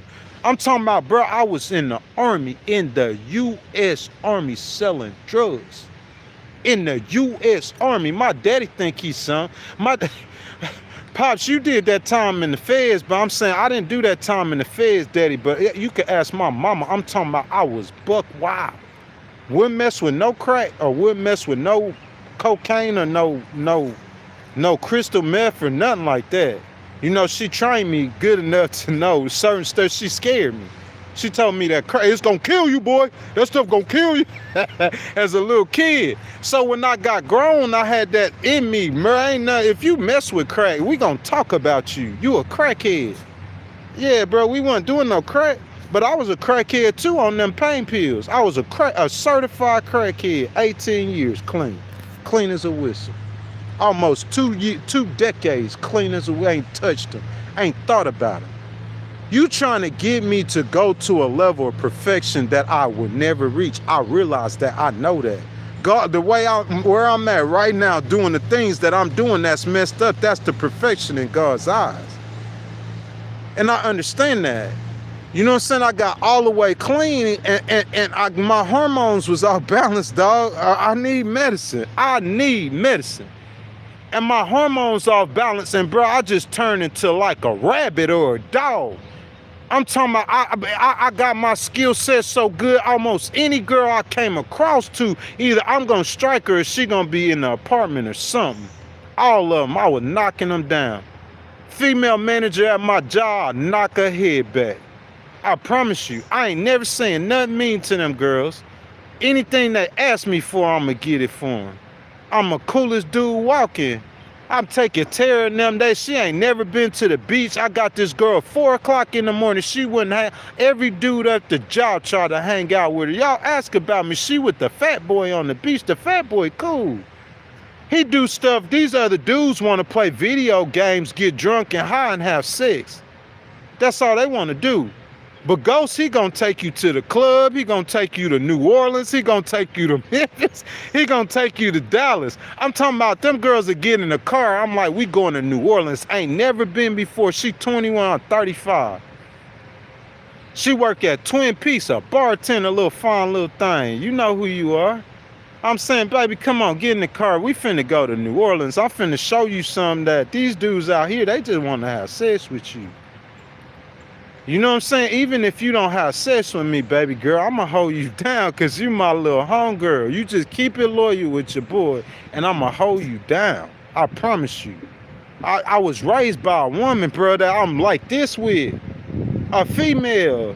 You can't talk to that female. I can't talk to my mama crazy. I know how to talk to a woman.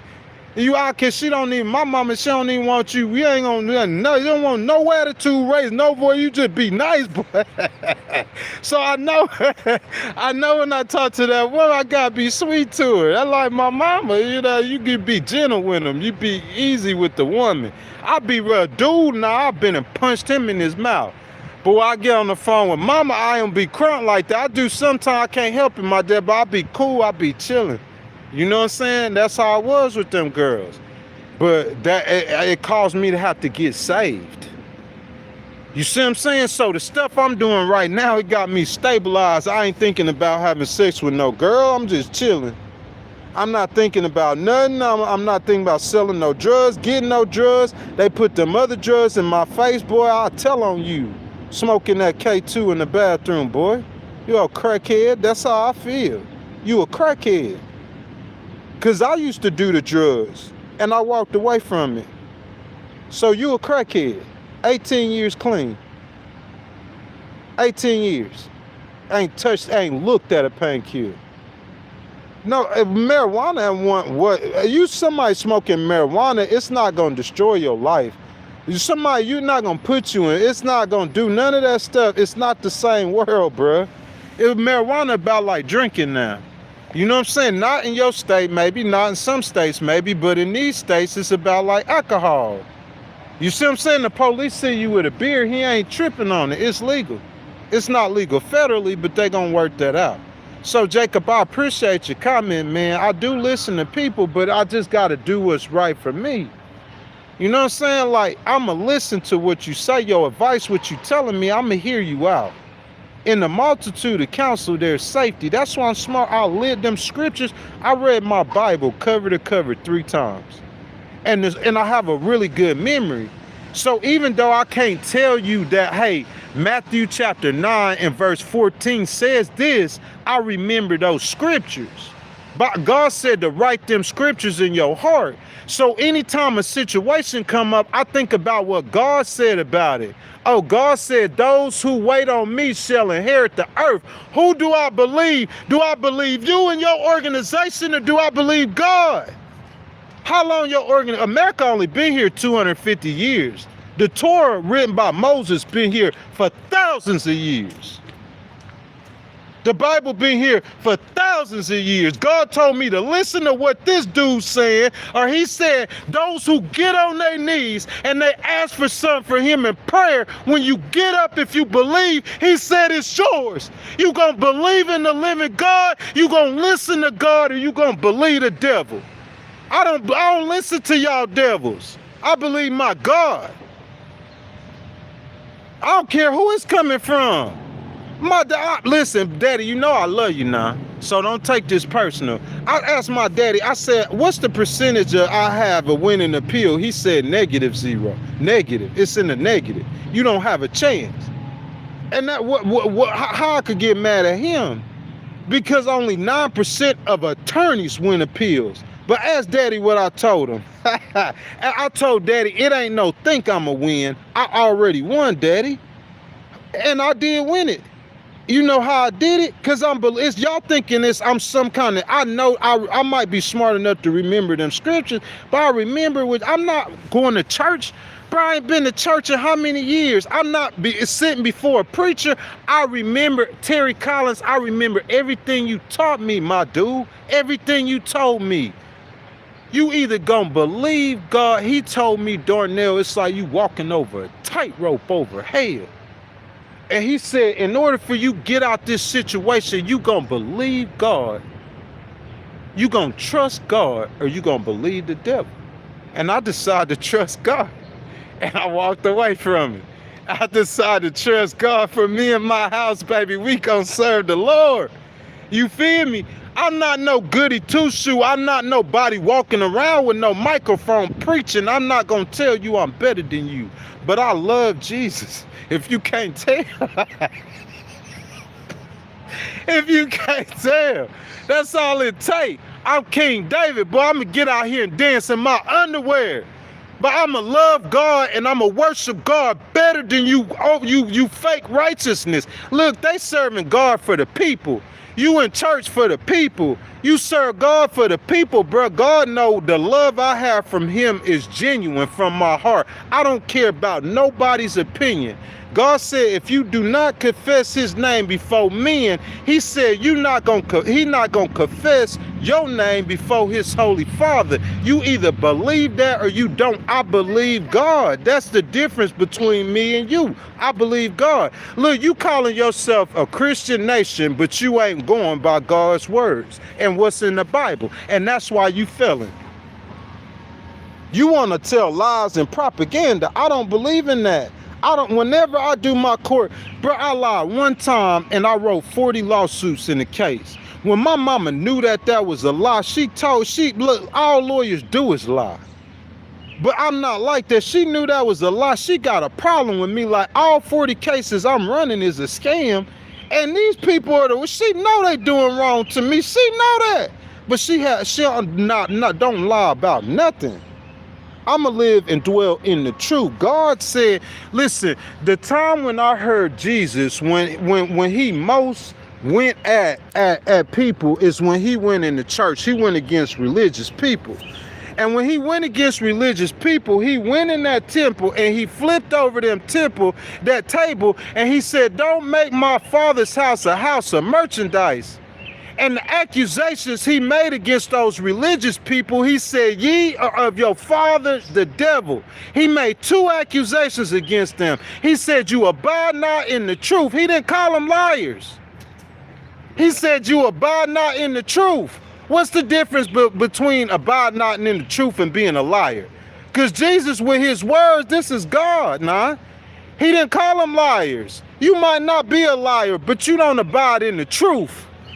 That's what I'm saying. You don't abide in the truth. I abide in truth. It is not okay to lie to trick the devil. It is not okay to lie in no situation. It's not okay for me to commit fornication in no situation. It is not okay for me to commit idolatry in no situation. It is not okay for me to worship a false idol in no situation. No situation. I abide in the truth.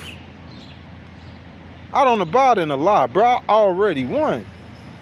It ain't no case I filed that I couldn't have won. It ain't no case that I got open that I don't win. I just let it go when I choose to. I let my opponents win. You ask the Freemasons about me, boy. Real talk. You call me a Mason. That boy don't lose cases. You hear me? Call me a Freemason, boy. My future bright as the sun. I got too many powerful people who respect me. We start telling you about some military people who got more power than you can imagine, and they got mad respect for me. They know he full of integrity. He full of love. He a good dude. He not soft. He not a coward. He'll fight anybody at any time. But he a good dude, and he got a good heart, and he full of love, and he got a bad past, and he been through some stuff, but he done made turns. You can't accuse me for something you see me doing on my phone. You don't know what's going on. Don't judge me for what you see. Judge me for what I'm doing in person. Send a crackhead at me or any kind of who tell me that you give me some crack and I have sex with you right now. We go to the park right now. We could bang it out right now for $40. And you got 20 times that in the account. It ain't like I can't go. I'm talking about this when I got paid. It ain't like I can't go to the account and get the girl $40 because I went to the ATM and I got her some money. It wasn't 40. And I can't do nothing with you, baby, and I can't get you no crack. But I'm saying, you talking about what I'm doing on my phone, you judging me, oh, he following a porn star on his phone, on Instagram. And it's AI, it ain't even a real girl. That's what I'm saying, it ain't even real people. This stuff, AI, this fake stuff. And you talking about what I'm doing in phone, what I'm doing in person, in real life, when I'm giving the opportunities that with real girls that's really pretty. I'm talking about girls who want crackheads. Bro, you know how many propositions I done had for female for sex? Bro, you wouldn't believe me. It's just like me telling the dude I won in the US, but he wouldn't believe me. I don't know, I think people be sending them girls, I promise you. Bro, I was at the gas station one night, I was in Mississippi, bro. Like, when I pull up at the gas station, I look at the girl, she got on a little skimpy dress, and I'm thinking in my mind, man, boy, ooh, bro, I ain't gonna tell you what I said about in my mind, what I would do to the girl. It like the devil heard me or something. Cause you know what happened next? That same girl, she came over to me and she asked me if I had a lighter. She said, you got a lighter? Have y'all ever been approached by a female who asked you for a lighter like that? I don't know if that's a code word or not, but the times it didn't happen to me. You know what I'm saying? She said, I got a lighter. I was like, nah, girl. Well, yeah, I do got a lighter in the truck. I said, come on with me. She came outside. She said, hey, can you give me a ride to the casino, to the Hard Rock? I said, it ain't no problem, baby girl. Hop in the truck. This a full-grown woman. She ain't that old, though. She probably 27, 28. She gorgeous, though. Come get in the truck, baby. Let's ride. That girl got in that Lexus SUV and she got a skirt on and she put both of her legs on the dashboard and she had her legs wide open and she telling me what she'll do for a little bit of money. Now, some of y'all guys might think that y'all are too good to have sex with females like that, and you might be, but I wasn't. Real talk. That's a lot of the girls, most of the girls, you know what I'm saying? Like, they wild girls. Like, so, yeah, like in any normal situation, I'm saying she wouldn't have got out the parking lot. I would have towed her neck back. Ask the people who know me. That's what I do. I'ma knock her neck back. That's what we were doing at that time, bro. I'm like 35 years old, bro. I'm living pretty good at this time. Well, nah, this was more recently, excuse me. I'm like 41. This before I left to Texas. You see what I'm saying? And bro, I ain't gonna say I ain't touch her. I ain't gonna say I ain't say no words to her, but I know one thing for sure and two things for certain. She got to that Hard Rock in Biloxi about 15 minutes away and ain't no sexual acts were performed. Zero, none. Zero, none. Some dudes say I didn't have sex with her, but you know, you had oral sex. Like, nah, that don't count. I'm talking about zero, none, nothing. Nothing was performed.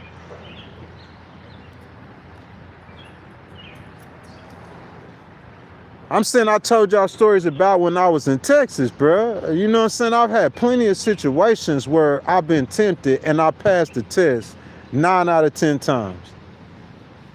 That ain't who I was. I'm talking about when I prayed to God to ask me to save me, I was on pain pills. Everybody knew me as the candy man. I used to be addicted to pain pills. 18 years clean. 18 years not selling no drugs, bro. I got a rap sheet that most of it's expunged. If all of it's expunged now, bro, I had caught 4 felonies. And all of them was related to drugs. 4 felonies. F-E-F felonies, dude. All of them related to drugs. Like I'm T.I.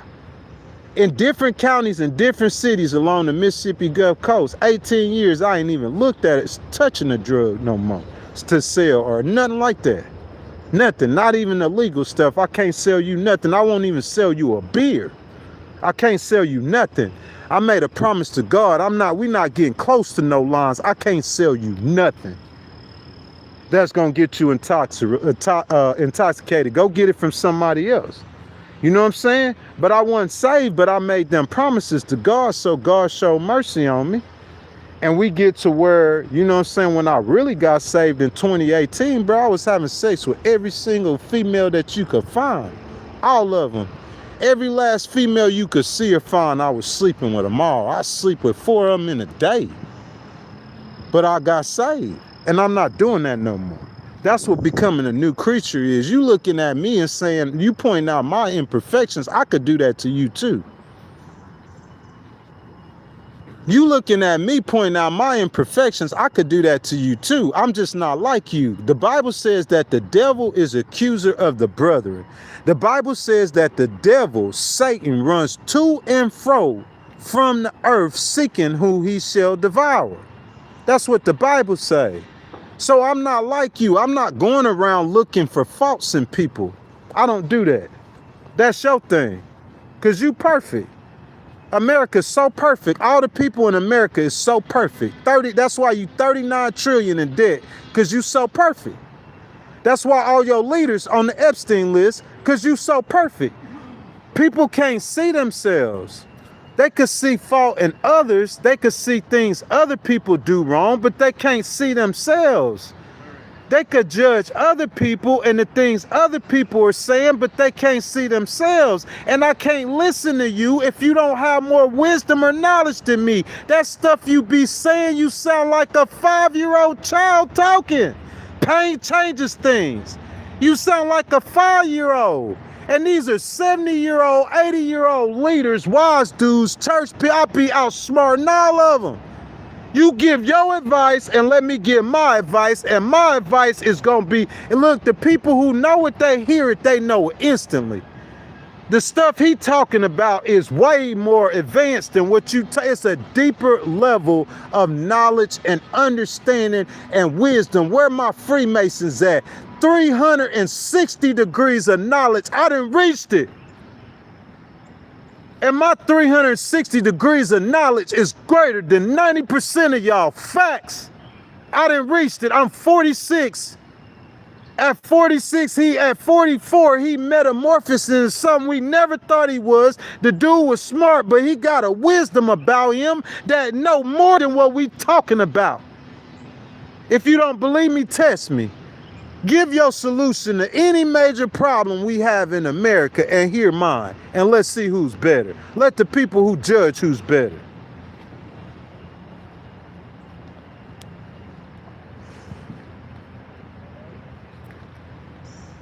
What's up, Bond White? What's up, baby? All my people up in this live stream this morning. Who this is? Cusham, I hadn't seen him here. Let's see what Cusham talking about.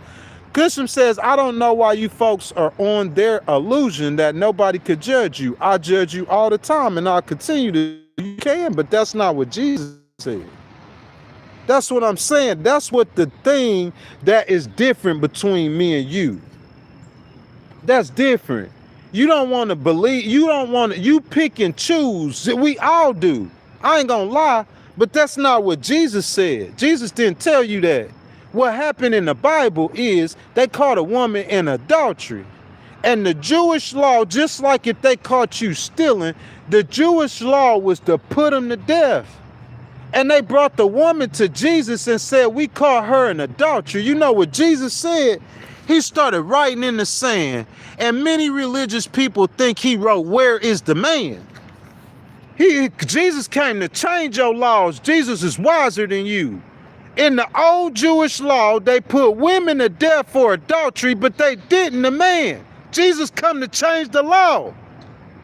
He got more wisdom than you. He wiser than you. Yeah, we supposed to put her to death for committing adultery. But Jesus said, a new commandment I give unto you. I am the law. I come to change the law, boy. I am God. I'm going to give you the law. I'm going to teach you how to live. I'm your creator. You see what I'm saying? He got a higher level of wisdom. You can't get wiser than God, bruh. Some people God made, they smarter than you, just straight smarter than you. I'm talking about on dope, I'll be smarter than you. On dope. smoking weed every day. I'm 1,000 times smarter than the brightest one you send forward. He gonna get his head, I'ma send his head back to him in a box. That's God, boy. You can't beat God. God gonna anoint who he anoint. That's who it is. Benjamin Crump, you not gonna beat Benjamin Crump. That's what God created him to do. What he's doing right now, upholding that law. That's period. So I'm saying, whatever you feel or whatever you think, nobody care, bro. I'm saying, bro, you could save your breath for coming out in this park telling me I'm not gonna get no money. I already got paid. I already know the end of the story. God told me the end of the story. It's just you don't believe God. I don't have to be like Joel Osteen and come up in here and give you some. I'm not a preacher. I ain't gonna give you no wealth story. Oh, if you believe in the Lord, you will get wealthy. I don't have a wealth story to give you. I don't, that's not the sermon I have to preach. Cause I'm saying the money gonna fall in, bro. We lived our life. I was in abject poverty growing up. You see what I'm saying? Bro, for $18,000 at one time, I just got that in May of 2025. If I didn't start a Miller Rate Legal, I don't think in my lifetime I ever would have got that much money at once. Before November of 2024, I hadn't even got $10,000 at one time before in my life. And the whole time I'm waiting on these monies that I'm telling y'all about, people telling me I wasn't finna get nothing. The same thing they saying now. They was telling me I have to change because the same things I'm doing now, I got it in Texas when I got paid. God said don't call unclean what he called clean. You think he just wrote that scripture for Peter. But you can't hear the voice of God, because I question if you even belong to God. You can't hear his voice. I'm talking about whoever commanding y'all, your preacher or whatever. I'm talking to the religious dude now. You can't hear his voice. You think you can hear his voice. You doing what you think he telling you to do, bruh. You thinking. That's not what you probably was right against all them people you did against, and God put you against one of his, because you at the end of your life and he come to tell you thou art the man. And I'm gonna tell you that to your face before we get up out of here, that thou art the man, sir. Yeah, God told me, he sent me here to tell you I'm not King David. No, I'm not King David. That's not what I am. But I'm Ghost Rider. You see what I'm saying? I'm who God made me to be. And all of this is pertaining to God. I'm telling you it's God. You go against that if you want to. You telling me God told me to tell you, but I'm not going against you because I'm not stupid like you are. I'm not going to mess with the things of God. But you come in, you don't think somebody who got the knowledge and understanding I have, it didn't come from God. Because you go get your preacher, whoever you are listening to you. Yeah, go get your preacher. And you ask him how to handle a situation and come ask me and see what sound better. And then the practicality, the execution of it, see what come out better. You think because he listened to everything and he don't have a disability and he got money because he fell in line, you know what I'm saying? He a Republican. He fell in line. No, I'm not falling in line with your party. All of Mississippi is, if you a black man and you not a Republican in Mississippi, you probably not gonna have too much. You got some black Democrats, but the most, all the black men I'm telling you about that are conservative are conservatives in Mississippi. Black millionaires, they all conservatives. So in Mississippi, if you're not a conservative, you ain't gonna have much. I didn't care about none of that. You know what I'm saying? I feel like Charleston White in Texas, he loved President Trump so much, that's how he got famous. I feel like if he didn't love President Trump, Charleston White did, he wouldn't have never got to the level he on today. That's how they play politics. The black men, you know, they house Negroes. That's what I call them back in slavery days. They house Negroes. The black men, they got to support the Republican Party in order to be something in your life, in your society, or your civilization. Oh, Mr. Uncle Tom. Mr. Uncle Tom, they be like, oh yeah, man, I'm a Republican, I'm with y'all. Nah, I ain't doing none of that. I ain't with the Republicans and I ain't with the Democrats, I'm with Jesus. If you ask me who I need to vote for, who I'm voting for Jesus. I'm not a Republican or a Democrat. I'm not no preacher either. I'll tell you what the right thing to do, politics wise, and you can listen to me or you don't. I promise you, every piece of advice President Trump got from me on this live stream, if he would have listened to it, his whole party gonna be in power. They're gonna be in power. They would have stayed in power.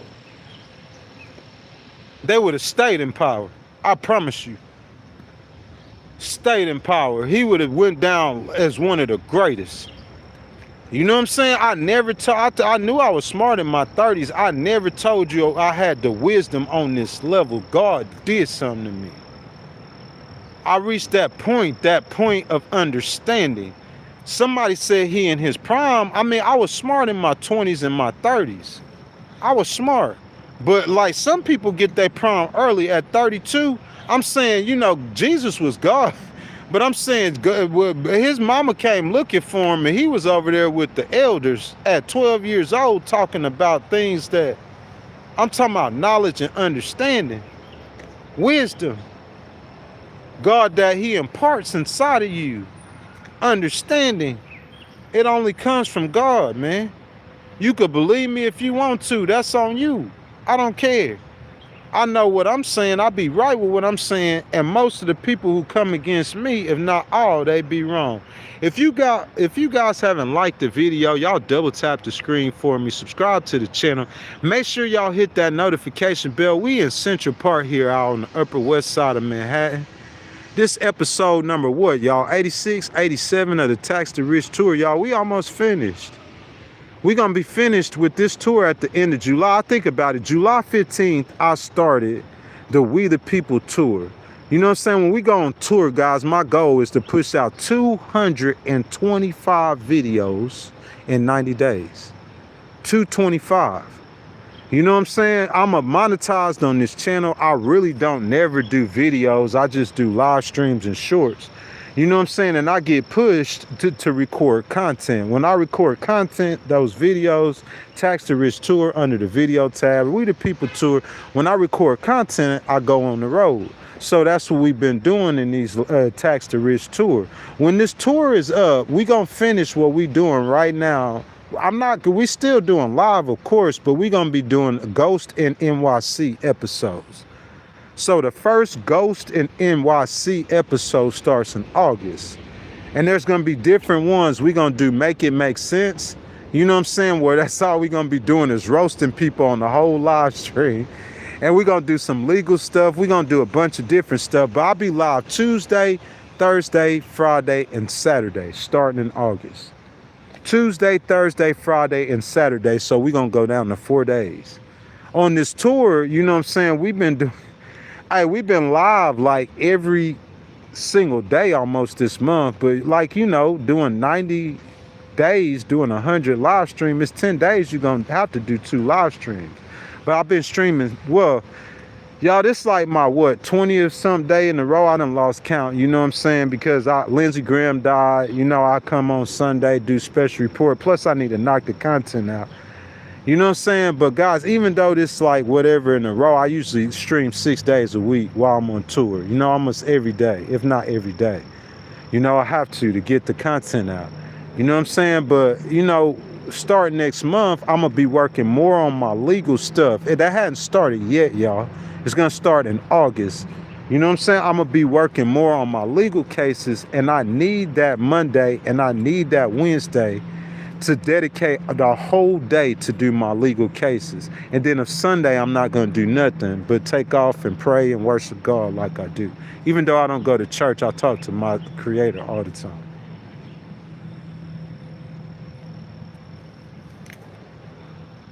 So that's the schedule for us, guys. That's what we're looking at, Don White, in August. We're looking at a Tuesday, we're looking at Thursdays, and we're looking at Fridays, and we're looking at Saturdays, streaming 4 days a week.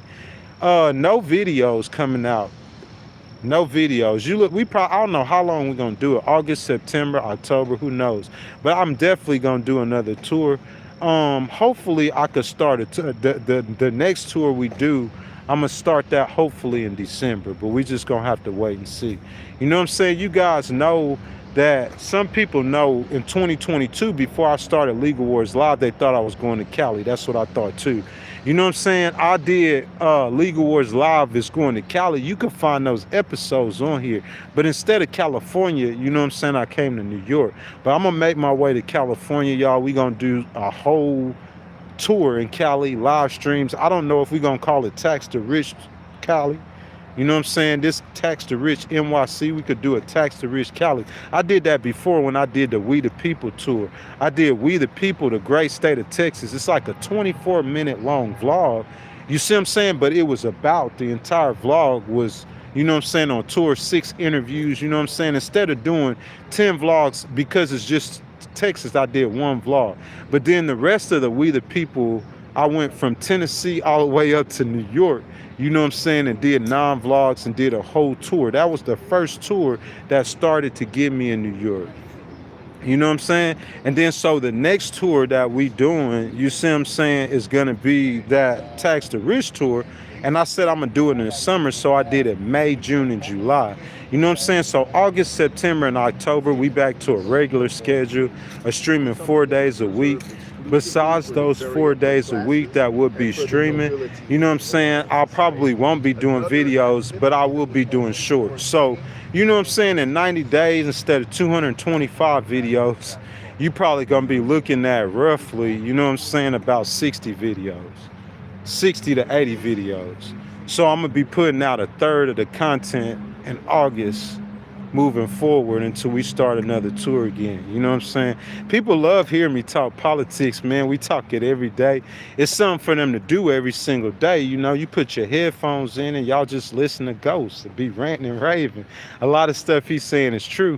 So, you know what I'm saying? But, you know, we ain't gonna do it as much. You know, we get a lot of subscribers, a lot of views, way more donations when we do the tour, because I'm just engaging more with the people. I'm doing the content. I'm showing them different places, you know what I'm saying, like all across the city of New York. If you guys go watch the Tax the Rich vlogs, you're going to see content from 4 boroughs, content from Peekskill and White Plains, that's within the metro areas, and content from Long Island. You know what I'm saying? So guys, if y'all have not liked the video, y'all double tap the screen for me. Also, 2 hours, guys. I appreciate the little donations. The best way to donate to the channel, guys, is to become a channel member. It's $2.99 to become a channel member. You just hit the button with the $sign in it, and your donations are much appreciated. Man, we got 40 channel members. We got Sunshine yesterday. Thank you, baby. She gave us a $25 donation. You know what I'm saying? I'm telling y'all, for YouTubers, that's small. Go watch Candace's channel. She be getting $500 donations, but for this channel, that's good, and I'm appreciative and I'm thankful. And what I'm saying is if you guys want to donate, though, we got 40 channel memberships during this tour. The We the People tour, we got 82. You know what I'm saying? I would imagine we probably get more channel memberships too if I was promoting it more. You know what I'm saying? And if I was like, you know what I'm saying, out there talking to the people more in different states. You know what I'm saying? I've been in the same area throughout this tour. That's number one. And number two is I'm not engaging with the people as much. You know, people have engaged with me in Central Park.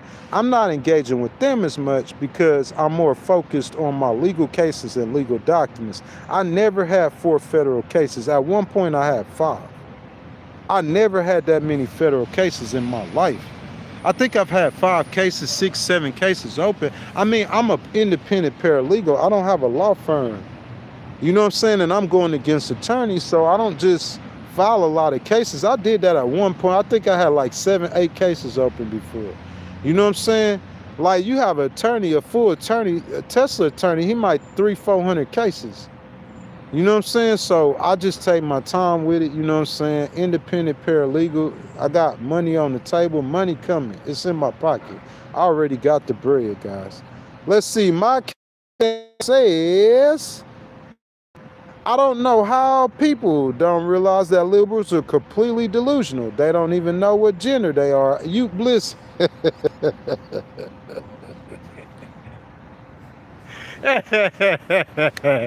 All liberals are not like that.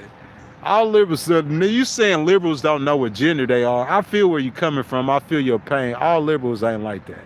T-Do says, host says verbatim, Jesus came to abolish the law. Matthew 5:17 says he came to fulfill the law. That's the opposite of what he said. Yeah, you right though, T-Do. He came to fulfill the law. But he ushered in a new law. T-Do, it's a new law. He came to fulfill the old law. He brought a new law. T-Do, you can't just pick one scripture and try to contradict what I'm saying. The Jews used to believe, and they still believe, that they will sacrifice a lamb without spot or blemish as the payment of their sins. When Jesus came, he was the sacrifice lamb. That's why the Jews are not Christians, because Jesus, T-Do, brought a new law. He is the new law. He is the new covenant. The Jews today are Christians, not the Hebrews who living by the old Jewish law. There's a new law and there's a new covenant. Go to Matthew and get the scripture where he says, a new commandment I give unto thee.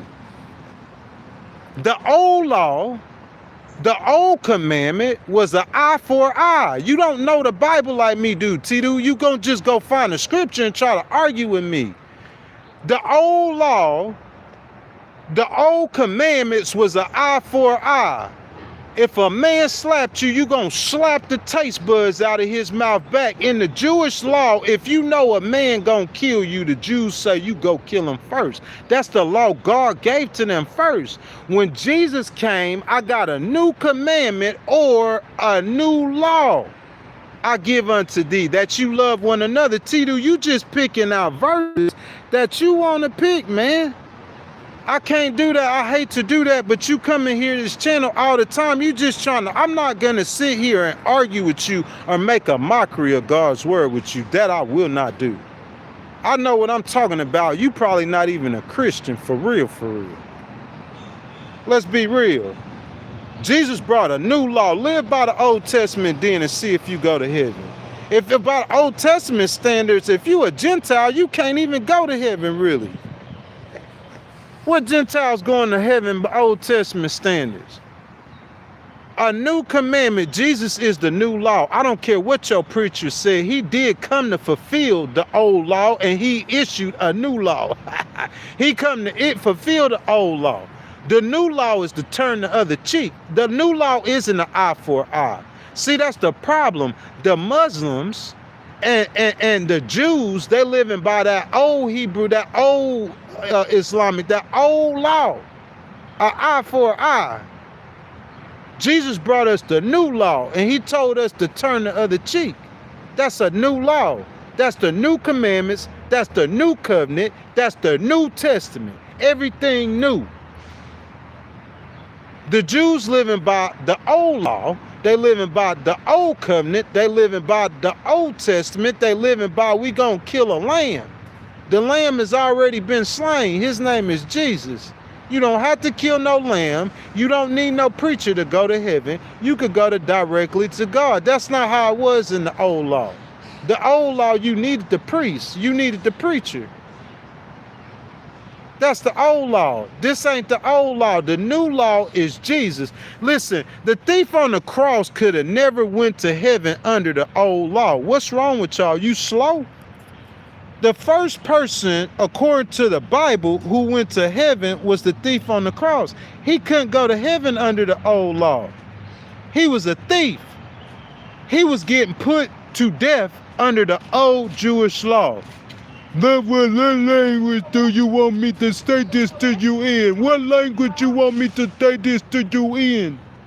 The thief on the cross was being put to death under the old Jewish law. T-Do, I wish I wouldn't have took you out the stream so you could respond to this. The thief on the cross was being put to death under the old Jewish law. Facts are fishing. He was a thief, convicted. Jesus was the new law. Jesus is the New Testament. Jesus is the new. That's why the thief went to heaven. All he had to do was call on Jesus. Jesus came to change all of that old stuff. You don't need no prayer. You don't need none of this. All you need to do is believe in me. That's what Jesus told you. Ain't no old Jewish law no more. I'm the new law. I'm the new covenant that y'all have with Christ. To the Jew and to the Gentile. Them Jews weren't coming out. Them Jews weren't preaching to the rest of the world, to the Gentiles. That changed when Jesus came. That Old Testament Jesus took, when Jesus came and they made the Bible with the Old Testament and the New Testament, that went all over the world. Everybody now believing in God and worshiping God. Every language, every nation, every creed. That only happened with a new law and a New Testament and a new covenant. It's only 10, 11, 12, 13 million Jews in the world. I'm talking about the ones who practice the religion who not even Hebrews. That's what I'm trying to tell you. You might be almost 100 million or so Muslim. But what I'm trying to tell you is that new law and that new covenant of Jesus. If you go down to Mexico and you see a cross and you see a Bible, that's the new law. That's the new covenant. They're not living by the old law, what the Jews live by. Who in the world but the Jews living by the old law? Who in the world but the Muslims living by the old law? Jesus is the new law and the new covenant. Back in God's day, if it was an eye for an eye, a man slap you, you slap him back. That was the law. Jesus says, a new commandment I give unto thee, that ye love one another. Jesus said to love your enemy. Jesus said, when you catch the guy who finna backdoor you instead of killing him, loving him. That ain't nowhere in Jewish law. That's why they can't get along with the Muslims, because they're living by the old law. Jesus is the new law. Yeah, he came to fulfill. He's saying, I didn't say what he came to do. Did I say Jesus came to fulfill the new law? No, I never said he came. This dude saying he came to fulfill the old law. What you talking about is when Isaiah now was talking about a man coming riding on a donkey. That's what you talking about. You talking about Jesus came to fulfill those predictions that Isaiah and them predicted he was going to come. And you might come and say something. He came to fulfill the old law. The only fulfillment he came to fulfill was to be that lamb that was slain so the Jews don't have to be out there killing sheep. Jesus is the new law. He's the New Testament. He's the new covenant. Whenever the New Testament starts, it starts off with the story of who? Jesus. Jesus is the New Testament. He's the new law. He's the new covenant. Go tell your preacher I said that.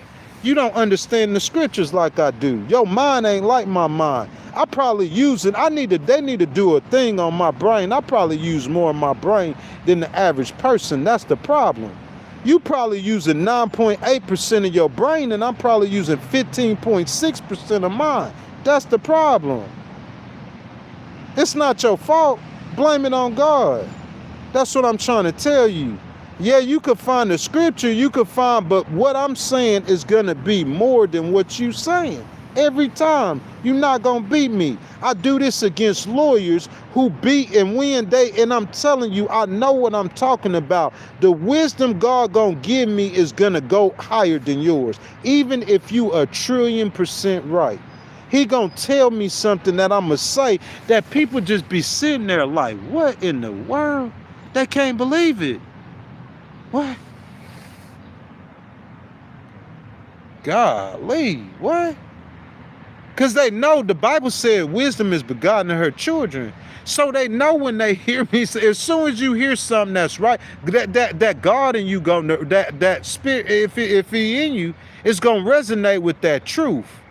And something inside of you gonna know that, yeah, that sound about right. That sound about right.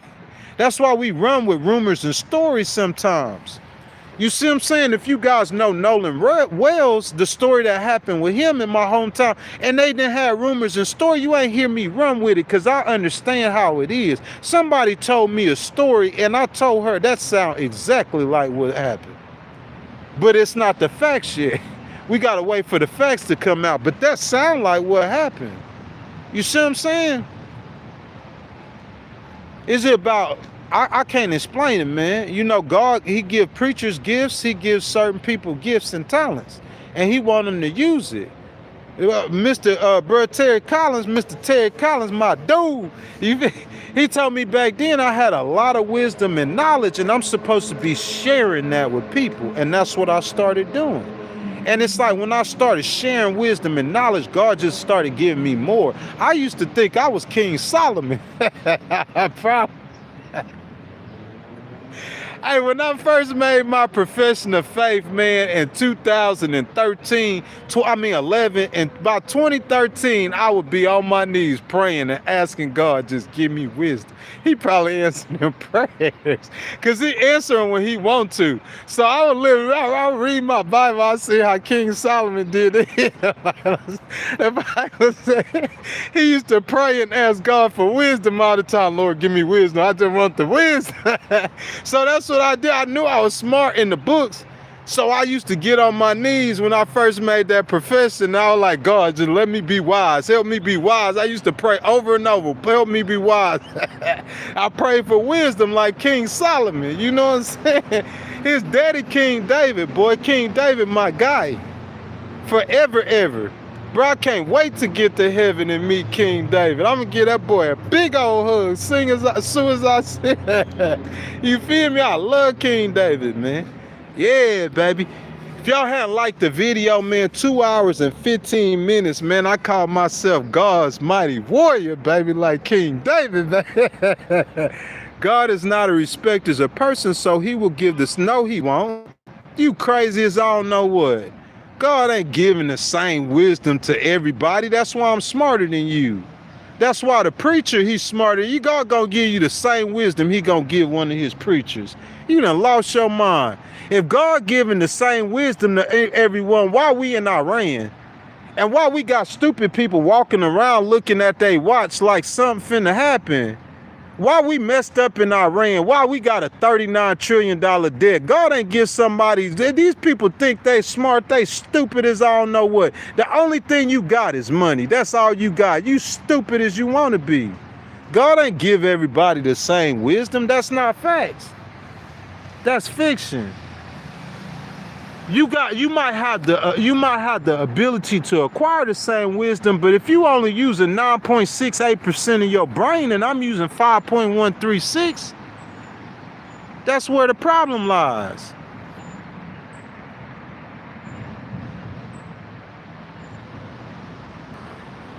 Jack, the hole right now. You don't know what you talking about. I'm already in the hole. What hole I'm gonna go back to? I'm already in the hole, Jack. What we talking about? We finna enter the winning season about to start. Them checks about to start rolling in, Jack.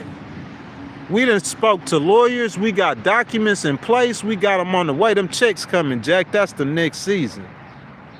You know that and I know that. You want me to believe something in my mind like I'm finna lose, so I won't continue to get on your head and thrash you. Jack, I'm thirsty for a win. I'm a winner, Jack. That's what I do. I win cases. I'm thirsty for one, Jack. I'm going to go harder than I ever have in my life. That's what I do. If I lose something and I'm going to accept that loss, I'm going to go hard on you to let you know that who I am, so you can keep the respect for me that you is appropriate. Or if you don't have respect, I need to earn it from you. I'm getting on your head top on these legal documents. That's the next move. It's coming in August. We finna get bloody again. I'm looking for people to drop lawsuits on. I'm looking for you. I'm looking for a case on you, boy. I'm looking for it. So if that's the time you on, I'm gonna get back on that time with you in August. You see what I'm saying? Just be patient. I'm coming.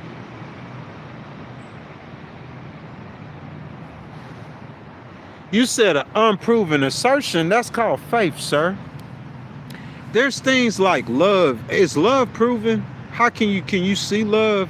Can you you can see acts of love. Can you understand that? Can you see the physical noun called love? Can you visually see it? No, you can see an act of love. There's plenty of things that are what you call unproven assertions that exist. plenty of it that you never seen or experienced before yourself. It's called faith. It's called having faith. It's faith. That's what it's called. Your question's not shaking the foundation of my faith. I don't want to argue with you about something I know I'm right on for free. Bro, I argue all the time. I'm arguing with a village right now in New York. I'm arguing with a city in Connecticut, halfway arguing with the court. I'm finna argue with another city in New York, and I'm finna argue with a county in New York. And I'm telling the government that they owe me tens of thousands of dollars. Why in the world would I get on here and argue with you when I know you wrong? For free. I'm not going to get nothing for arguing with you or proving you wrong in the argument. I'm going to let you say something wise. I'm going to wait till you get to your point of your highest height of wisdom. I'm going to let you say something wise, and I'm going to say something that's wiser than you to show you that I could go deeper than you in my mind. You can only go so deep. That's why all you can focus on is somebody musty. Even though that's somebody who, imagine if Michael Jordan was musty and you wouldn't pick him on his team because he musty. He always musty. And you wouldn't pick him on your team.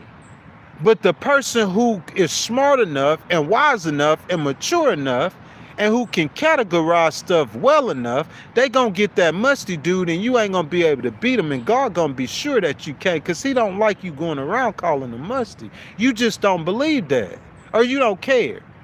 You would care if I pulled out a vape and smoked a vape and you tell me how this nicotine is harming my body. And you ain't supposed to harm the temple of God. But I tell you all the time how God say don't slander and don't backbite and be a talebearer. But you don't care. You gonna do it your way, the way you supposed to do it. Or you gonna go hire the heathens to do it and say that it's the heathens that's doing it. It's not you doing it, even though it's your money that's paying the heathens to sin. Basically, they sinning.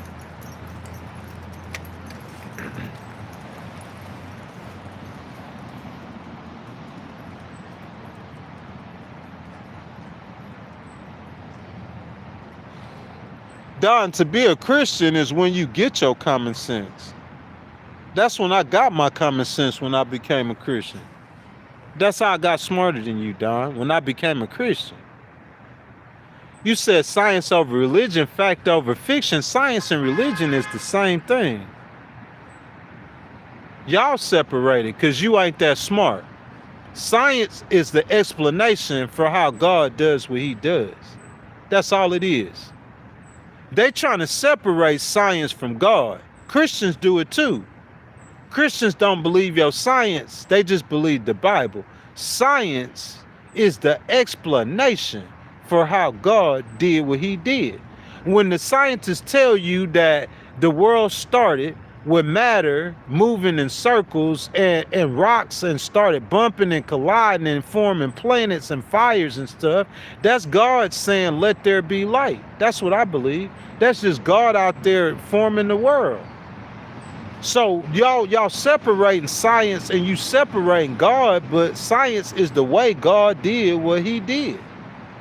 See, Brina says you're not a Christian. That's you entitled to your opinion. I don't care how you feel. That ain't gonna change nothing. They didn't believe Jesus was God. What's that change? Jesus still God. What you believe in your words, that's what you don't understand. Somebody in your mind told you that you got power if you keep saying something negative to somebody. That works a lot. It just don't work on me. It works a lot, just not on me.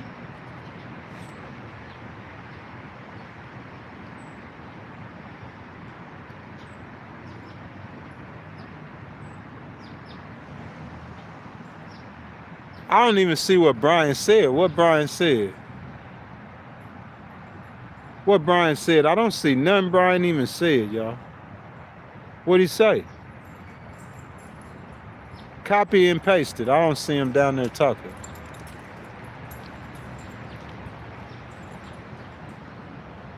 What? You want to have evidence of God? Listen, there's plenty of evidence of God. If you ask me, that's what I'm saying. This is what you don't understand. Let me ask you how we got here. And you gonna tell me a monkey story. And I'm gonna tell you something greater than your story. What's greater, a greater level of knowledge than what you have or wisdom, is there's nothing that we know of in the known or unknown world that does not have a creator or originator. Y'all want to start? You want to do it? Look, let's look around us. You see this pole, those fences? Somebody made them fences. Them fences just didn't pop up. Them fences just didn't used to be a monkey and turn into a fence. You see what I'm saying? That's what that, everything we know in the known world has a creator. Tell me something that doesn't. Everything we know in the known world has a creator. Tell me something that doesn't. What doesn't? Cars were just popped up. Ain't nobody made a car.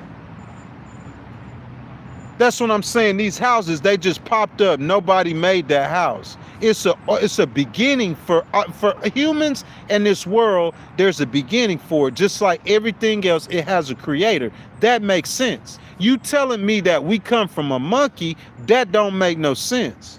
That's crazy. I don't believe that. It doesn't make sense. There's some things, look, I'm the legal person. I'll never accuse you without evidence. If you guilty, I'ma sit on you because you gonna give me all the evidence I need. I know how to catch a criminal. I know how to catch a civil disobedient person. You see what I'm saying? So I'm saying I understand what evidence is. I understand the need for evidence. God is not no conversation where we talk about evidence. It's something different. Wisdom. You got to have the wisdom to be able to determine and discern certain things. It's wisdom. There's certain situations when we talking about going against the Iranians, this isn't a conversation to talk about brotherly love. We talking about brotherly love while we have M16s and I have 35 Iranians in front of us 5 Navy SEALs. This isn't the conversation for brotherly love. We'll talk about brotherly love once we get out of here alive. You feel me? When we talk about God, that's a faith. It's about faith. It's a choice. Don't get mad at me because this is the way that God chose to set up his world. God set up his world giving you a choice. You either choose to believe in God or you choose not to. Choose wisely, because you will be judged accordingly.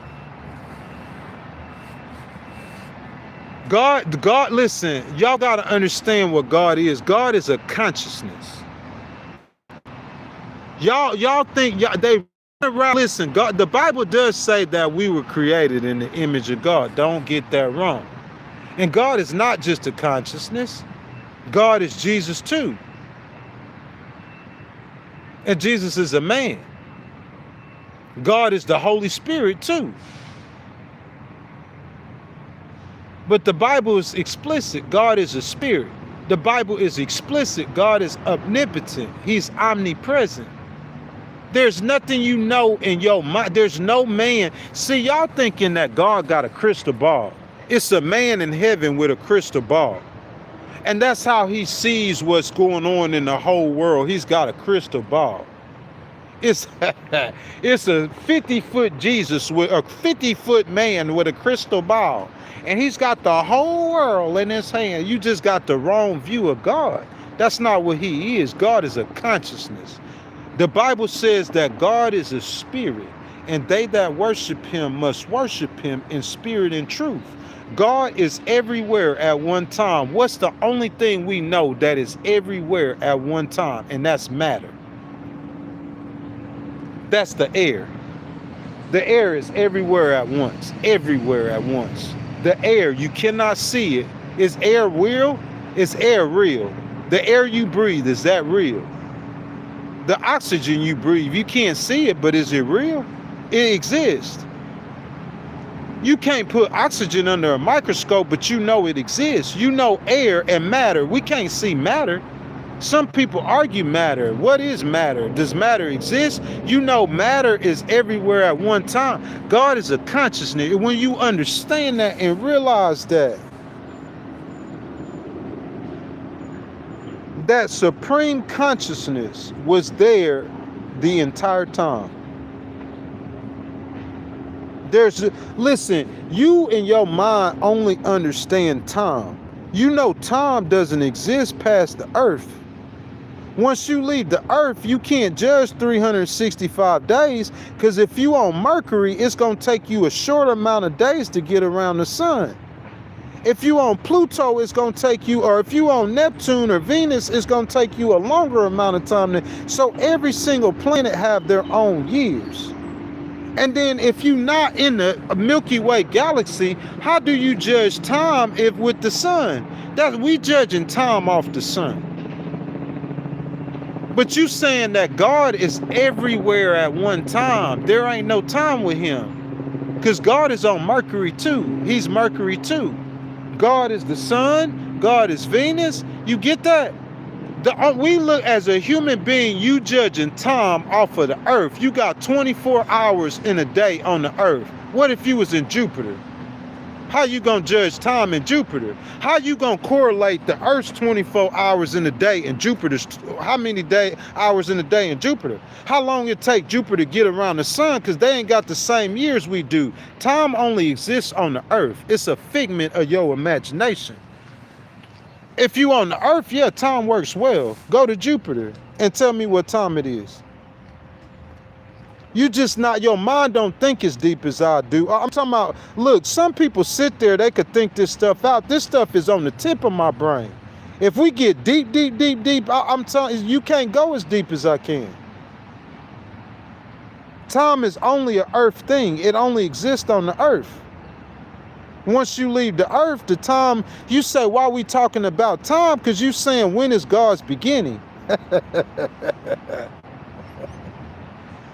It ain't no time. He don't have no time. You get that? You can't, he don't have a beginning. God is the consciousness that holds all this together. You looking at God like he's Jesus. Jesus is a man like me and you. There's a man on the throne in heaven, a man, a human. That's Jesus Christ. God takes the shape of a man. When John was on the Isle of Patmos and he described God, he had 2 eyes, he had a beard, he was dressed like a man. But God within himself, what he is at his core, he's a spirit that encompasses everything that we know and see. And if you cannot understand that, I'm sorry. Your mind ain't made to understand that. That's why you only using 10% of your brain. That's why you can't use 100% of your brain. I could use more of my brain than you. That's why it makes sense to me. It's just a consciousness that has always existed. You can't make up no earth years or no earth days or no light years. No, it ain't no time. He don't have a time. He exists beyond this world. So there's no time with him.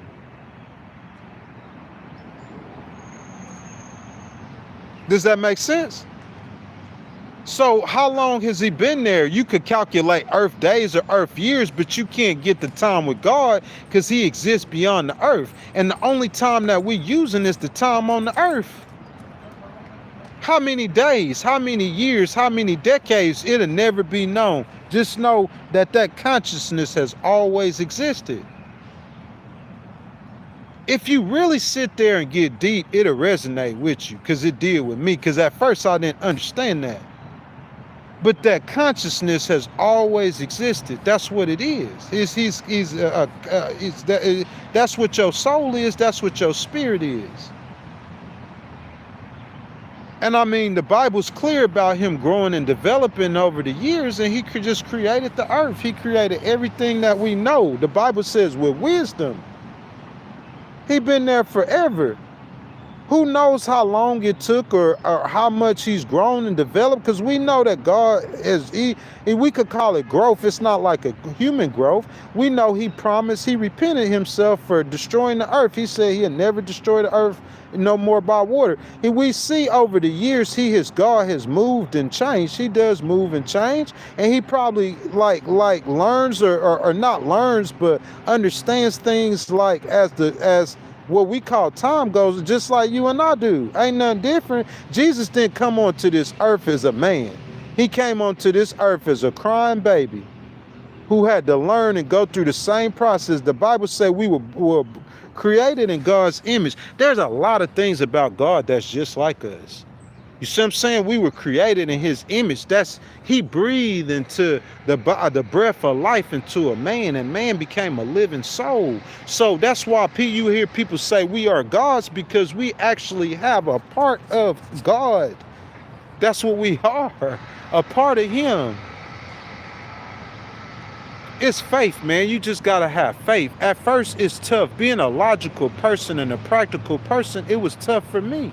In my 20s, I was thinking, bro, I read a scripture in Revelations where it said all the people all day and night, they just sitting around the throne just praising God. In my mind, in my 20s, when I was lost, I was like, man, God, what? He is sitting there, let them just all day long and night, they just sitting there falling down. Word, I couldn't do, that's what I thought until I became a Christian. Until you realize how good and holy he is. He put me through a situation so he could show me his goodness. He said, hey, listen though, Ghost, I'm a good God. I'm a really good God. I'm going to show you why they worship me. Let me put you through this and let me come through for you and show you how good I am. He showed me who he was.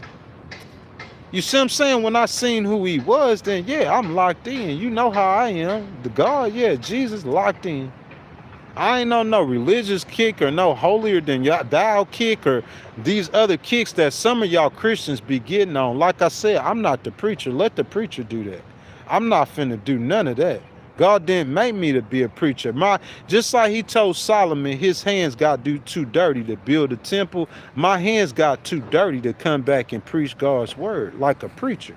But as a Christian, he did command me to go out there and tell people the good news. The good news. Who want to hear about the good news? His name is Jesus. That's the good news. Good news. Don't let nobody try to make it seem like it's bad. Nah, we out here loving the unlovable. We feeding the homeless. We healing the lepers. I don't know what Jesus y'all know or what Jesus y'all believe in, but we turning the other cheek. We turning the whole world like, you left Jesus here long enough, he would have turned this world into heaven. I'm telling you, that's when he reign, that's what's going to happen, a new heaven and a new earth.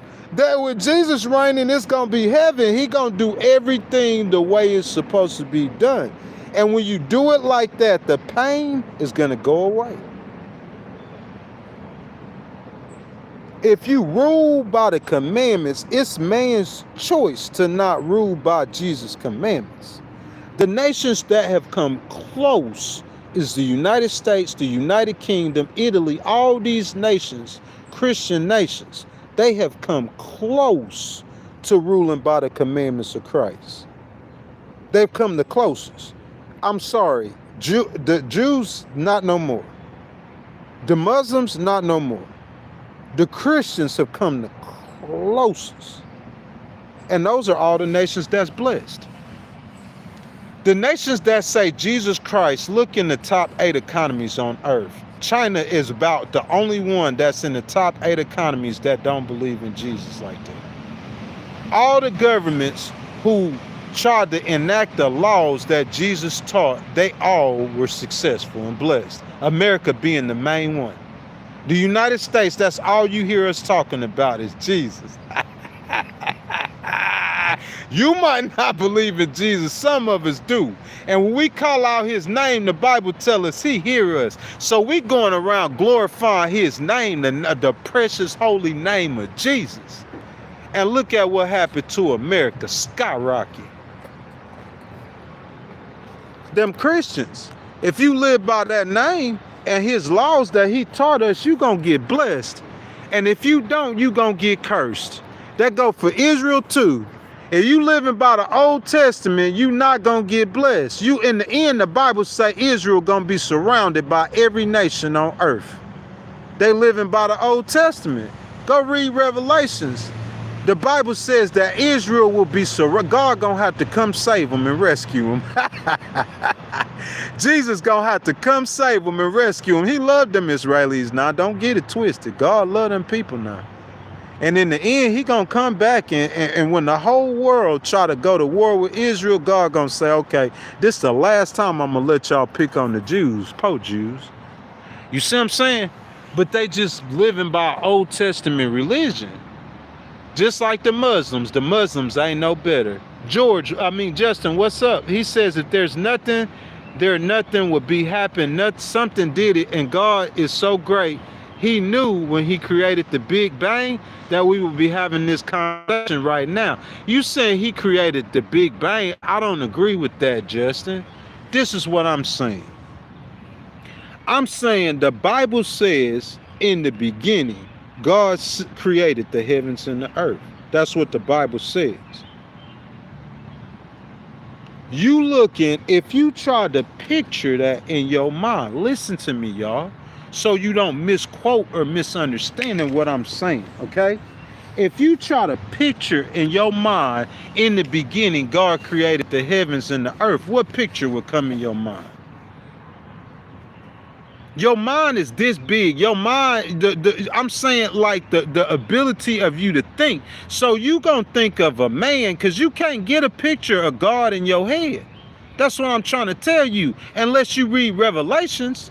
If you read Revelations, John on the Isle of Patmos, he said he stood before God and trembled. He has a description of God in Revelations. But I'm saying as a man, when it says God created the heaven and the earth, what does that look like if you could physically see it? It's going to look like a hurricane. What you mean, Ghost, when the hurricane come? What that look like? You going to see a man out there in the sea and like a bathtub and he in there playing with the waters. And that's not how God get down. You got the wrong picture of God in your head. You think he a man. So if you saying the Big Bang, so what happens? So the dust and the planets, the rocks start moving and they collide. And I'm saying, you saying the Big Bang, I'm saying science is trying to explain and give you a picture for God out there doing it. Science is just trying to give you a picture for how it was done. Science is just trying to explain or break down the way God did it. If they put science on, look, they said before that the Red Sea was split. That's facts. The science will give you an explanation of how Moses went out there and split the Red Sea. I promise on everything I love. If you don't believe me, Google it. Science gonna back up. Science said that this whole world before was flooded. Science tells you that. You open up the Bible, we read Noah's Ark, but science describes that this whole world was flooded. Science tells you that. Science is just a man trying to explain the way that God did what he did. I know what I'm talking about. This is just the first time you hearing this. I was thinking this. I thought these are old thoughts of mine. This is my 20s. I'm not saying the Big Bang is how God created the earth. You stupid. I believe the Bible. I'm saying when a man come with the Big Bang, all he trying to do is explain how God did what he did. That's what he doing. That's what science is doing. They trying to explain it. They don't know God. They don't see God. They don't believe in God, but they looking for him. Trust me and believe. They looking for proof and evidence of God daily. They looking for him. Because look, what you don't realize is back in the day, in the human evolution of knowledge, I'm talking about knowledge. You go to the smartest people and you get Aristotle and you get Plato, and they'll tell you that man can exist without, the consciousness cannot exist without the body. You see what I'm saying? So they started recognizing that man has a soul. Man, there's something more to a man than just a physical body. The evolution of it. So what they did is they start using science to try to explain things. They trying to explain things. The devil wants to eliminate God from the picture. That's what he trying to do with science. He want to give you a physical, worldly explanation for what God did, how he did what he did. They gonna use science to explain those hurricanes, but that's God's hands that's brewing them storms. If you read the Bible, God is saying God caused the storm to come, or God caused this, a pestilence. God is doing this. He controlling nature. He is nature. He is matter. He is the air. He is the earth. He is everything. God is everything in all. When you hear someone say God is everything in all, you just don't comprehend or understand that. I'm at a higher level of wisdom and understanding than you are, period.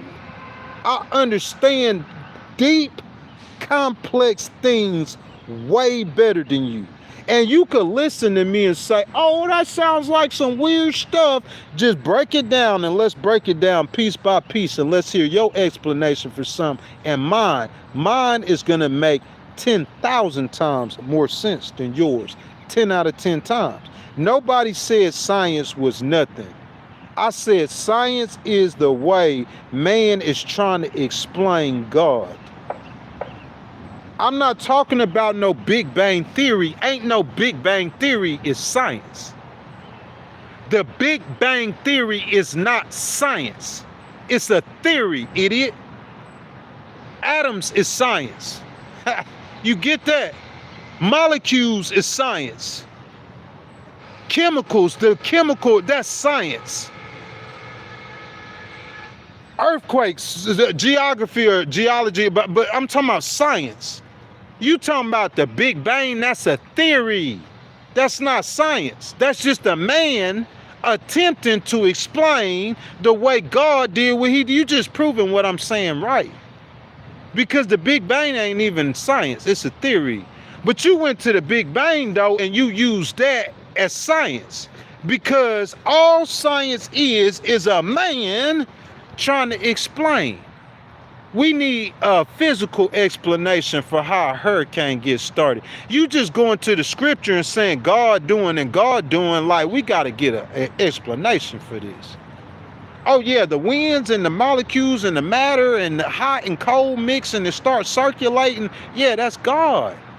Science is just explaining the way that God set his world or his earth in motion. I could tell you some things. Bro, I ain't even gonna mess you up like that. Boy, I'll mess y'all up. You think you're a crowd? I'll tell you something right now, bro. I promise you, I'll tell you something. Bro, I could say some words to you right now that I promise you I'll mess your mind up. I ain't even gonna do it like that. Yo, you can't think. You don't have the capability to think like I do. You don't have that capability. There's some men who did have that sort of capability, but they been too old. The mind like a muscle, like a man 46 years old gonna be able to lift more weights than an 80-year-old. What's the difference than a mind? A man's 46-year-old mind gonna be better shape than an 80-year-old mind. And that's all it is. You 80, you 70 years old, you an old man. You can't go to the gym and lift no weights. You can't go. And the same thing with your mind. You old everywhere. Your body ain't just old, dude. Your mind old. Your ideas is old and tired. I'm 46, bro. I came here to serve the purpose the Lord gave me to serve. Bro, I really wasn't trying to do it. Go ask him. I was on the beach, boy, smoking blunts. Running with them girls, boy, getting down. You see what I'm saying?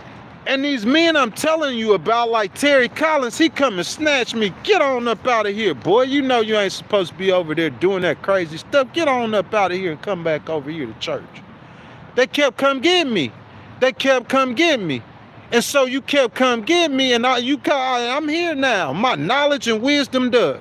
I'ma serve this purpose God got for me to serve, and I just go back to the beach with one woman this time. With one woman, I'ma just go back to what I was doing. I don't care nothing about this, y'all. President Trump trying to be president. I never run for no political office. President Trump trying to do this. President Trump trying to do, y'all trying to do this. Y'all want to be a billionaire. I ain't trying to do that. I want to travel. I got things I want to do, but I don't care nothing about having a billion. I'll be fine with 100,000 in the bank for the rest of my life, long as I could do what God sent me to do. I'm going to come out here. I'm going to tell y'all the truth. I'm going to try to help my nation. I'm going to try to feed the hungry and the homelessness. And yeah, I'm crazy enough to think I could change the world. And I'm going to give it my attempt to make this world better than what it was when I got here. And I'm going to get back to doing what I was doing. I'm not thinking about y'all or none. Y'all think of, they've never met a person like me. So it's like they like a person like they just hung up on it. But you know, I might be unique, but you not unique. You a sheep. You like everyone else. So you are concerned with my uniqueness, but I'm not concerned with your sheepness. You get that? I break it down so you could see it. That's my mind. I used to use big words and talk big over people's head. I could do that. My vocabulary is such to where I could talk over a normal person's head. But they weren't understanding me using them big words. My mom and them used to say that about the words I used all the time. They heard y'all remember my conversation? But the people weren't understanding them big words, so I started being stupid. I started dumbing it down and talking stupid with y'all so they could understand it. People understand clear stuff. You know what I'm saying? If you tell somebody, you know what I'm saying, like 4-letter curse words, they understand that. You start using words that they don't get, capitulate. You know what I'm saying? You on legacy media, y'all probably got to do stuff to make sure y'all vocabulary is up. You're not using the same words every night. You start saying stuff like capitulate. These normal people on the streets, they gonna look at you crazy. They might act like they know what you're talking about, but a lot of this stuff, they ain't gonna know. That you start using words they don't understand, they don't know. So while I'm talk and communicate to somebody, it's like speaking in a foreign language. They don't understand it and don't know it. Hey, what King Fire said is right. I don't mean re-educate doing something someone taught you to do or trying to teach you a point. I'm talking about re-educating, like learn everything else over again. Learn everything over again. Relearn everything. Relearn everything. Relearn. If you got a master's degree, go back to school, bruh. Your mind, your brain is a muscle. Am I right or wrong? You gotta exercise it just like you do your triceps and your biceps. Dudes ain't never been to school. They probably got a GED. They ain't got a quarter of the education I got, bruh. That is, my mind has been trained to critically think. You see what I'm saying? Like I'm saying, that's like a man. Arnold Schwarzenegger's body has been under stress and pain. It's like you feel like he takes steroids or whatever if you want to, but their muscles have been trained to lift dramatic amounts of weight. I'm saying my mind has been trained to critically think. Bro, I done been to college. Bro, I'm going back. When I finish, I'll have 300 college credits, bro. Let a Democrat get in office and let me go to school without me having. You already know. I'm going to get 18 degrees. That's how people get smart. It's not like the teacher. The teacher probably is going to tell you something you don't know. And the thing is, I got a good memory. But it's not like the teacher. It's just that you exercising your brain. That's why it's good to read books. So you can exercise your brain. You can open up your brain to new stuff. That's how you could get over using 10% of your brain. That's why some people, they only use 10% of their brain. Some people probably use less than that. You use 8% of your brain. And you just let everybody else think for you. Everybody else thinking for you. Ain't nobody think for me. I think for myself. I don't go by what people say or people do. I think for myself. That's what I do. I think for myself. Most people don't think for themselves. Other people are thinking for them. They tell you when to go. Then they get on artificial intelligence. They asking AI and Google. They don't know how to think.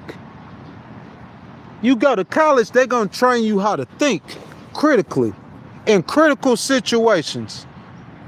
Critically. They're going to train your brain how to go deeper in your thoughts. Yo, GED, no college education dudes, that's your problem. You can't go.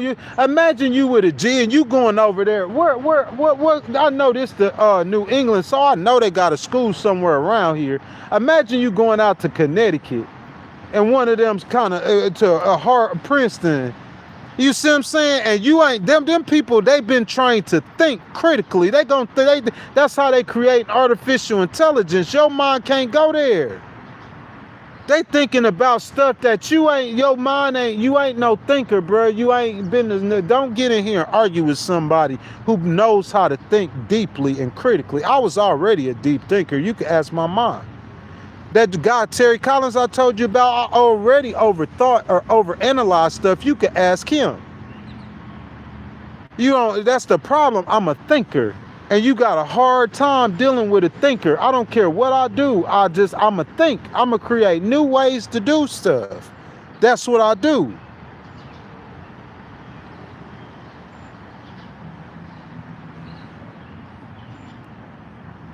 Hey, Orange and Nelly says some types of people came from a monkey. It looked like it. It be looking like it.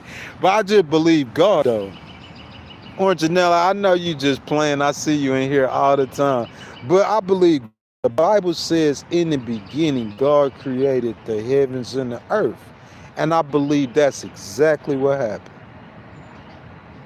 And I think science comes by and try to give a manly explanation for how God did that. Because in science, they've been looking for God the entire time. Just because the scientist is telling you that he don't believe it, the scientists, they go out and prove stuff in the Bible all the time. Scientists, y'all don't believe that? You don't believe there's Christian scientists? There's men where I get this from. Christians that are scientists. They probably more Christian than you. They believe, they know, they've seen things, they know things, they understand things. They've been to the place where Jesus was crucified. Have you ever been there? Can you imagine that experience? Going into Jerusalem and having the Israelis telling you the personal history of our Savior. I'm saying these men are scientists and they're Christians. And over the years, they've come to realize and understand science is a man's explanation for how God does what he does. Someone trying to get on this live stream and argue with me because you never heard your preacher say that before. Hey, I'm supposed to be a preacher. I was supposed to be that. That's what my mama telling me. I believe that. That's probably what God's playing with me for. Not really, but I'm saying originally, I swear, man's words, man's thoughts, man's mind. I know y'all take me literally. God's plan for me is what I'm doing with my life right now. But I'm saying what that probably was originally, a preacher, but just like I told you the song about King David. King David was going to build a temple for God. God said he had too much blood in his hands. I was in the church. I should have stayed there, but I left the church and did, but that's spilled milk. You know what I'm saying? But we here where we at right now. And I'm saying the wisdom and the knowledge I have, I promise you, is tested and proven. Science is the explanation or man's attempt to explain how God does what he does. Tell me how I'm wrong. I could ask anybody. I could ask random people. That is man's way. Man is attempting to say. If you ask a scientist about this grass or a scientist is going to give you an explanation for anything you ask him about. And if we as a Christian believe that God created the heaven and the earth, when the scientists are coming back trying to give an explanation for something that God did. They're trying to explain God. They're trying to find God. They're looking for God. The difference between a scientist, even if he's not a Christian and a regular man, a scientist is trying to figure out where we came from and where we going when we die. You think that mankind has stopped trying to figure out where we came from and where we going when we die? Do you really believe that? No, man's still trying to figure that out. And that's what science is. That's them trying to figure out God or explain God or explain or give another explanation. Let me say it like this. Science is a way for them to try to give another explanation of God. But what I'm telling you is science just explains the way God does. If you tell me that how the Red Sea was parted and they give a scientific explanation for it, well, God knows on certain day at certain times and certain year. You know, back then, you know, people did magic. Y'all recognize and realize that, right? Back in those days, according to the Bible and the scriptures, people did magic. It was a different world back then, man. You just got to understand some things, man. Bro, I grew up in church, so you looking at 41 years of me hearing about the story of Jesus Christ over 40 years. So that's why I know what I know, I guess.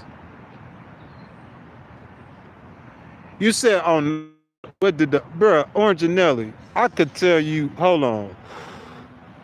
I could tell you so much stuff that you don't understand in the Bible. So much stuff.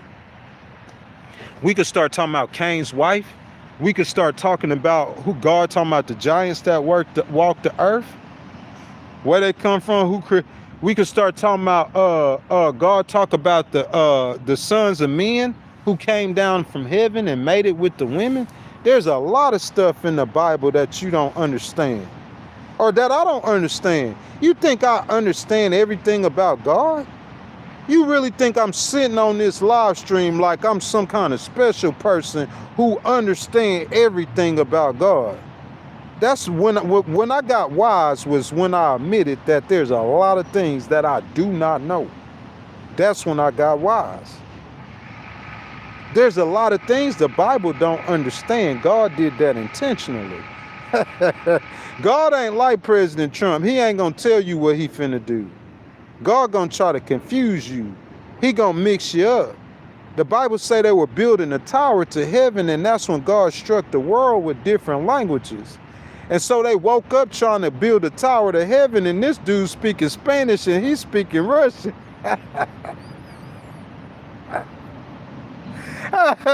They couldn't communicate with each other no more effectively.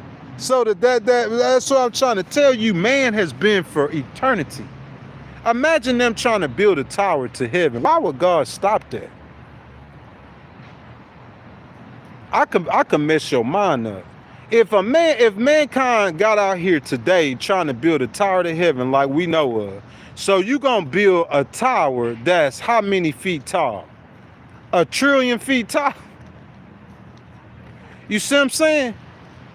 Like, you ain't, if you could build a tower that get to the outer edges of space, you're not gonna see God, idiot. Why would God stop that though? Because it's more to that story that you know, that you don't know of. I ain't even gonna put it in your head. Them people had technology back then, and they had some knowledge that we don't have today. I could tell you some stuff will mess you up, boy. These people around here, they tell me a bunch of stuff that sound weird and different and stuff like that. I'll listen to them, but I know I could decipher the truth from something that's not true. Or if it's something that no one can prove that it's true or not, then I just let it be what it is. The stuff I'm telling you, I know for fact. If you come up with the way, listen to me. Before I go, because we've been on here for 3 hours. If you come up with a way, a physical way that those plants got there. You see what I'm saying? Listen, I'm gonna show you something. A man can tell you how to make that grass grow up out that dirt. Can you get that?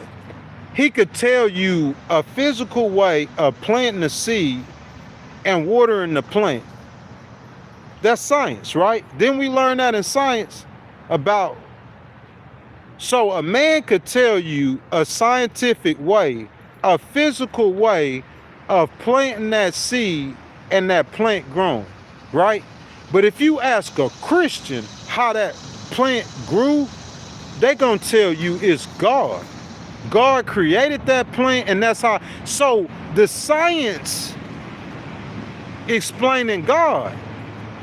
When you put that seed in the ground and you see that tree grow, that's an explanation of God. When someone tell you the physical composition of the sun, that's an explanation of God. What you don't understand about that? If you're a Christian, you believe God put the sun in the sky. You believe. So if a scientist give you some, because if he telling you all those, look, a scientist telling you if you look in the sun and you gonna go blind, or a scientist telling you about how far the fire that's on that rock that's burning in the sky. First of all, how can fire burn on a rock constantly? A rock that's on fire, that kind of fire, like the sun. The sun just a rock. So if a scientist tell you about that rock, how that fire got, he just explaining how God did what he did. Tell me when I'm wrong. That's just the explanation of God. That's all he doing. He just explaining God. He don't know that. The Christian don't seem to know that. But ghosts know it. Y'all separating science. That's how, back then, that's probably how they did magic. Because I'm saying you're going to have science. What they described as magic back then, the chemicals, you know how you can make the little volcanoes and make them erupt, putting the chemical. That's what science is. Y'all don't understand that. We done got off, and y'all done try to make science be so practical and pragmatic, and the scientists have tried to say that they haven't found proof of God. So a Christian is nullifying everything a scientist say, because he's saying in his mind that they trying to prove it ain't no God. But that's not what happened. He's trying to find proof that there is a God. He's trying to find God. Man has been trying to find God since the creation of earth. So that's the only thing I'm saying. He just explaining. Science is explaining, giving a manly explanation for the way God does what he does.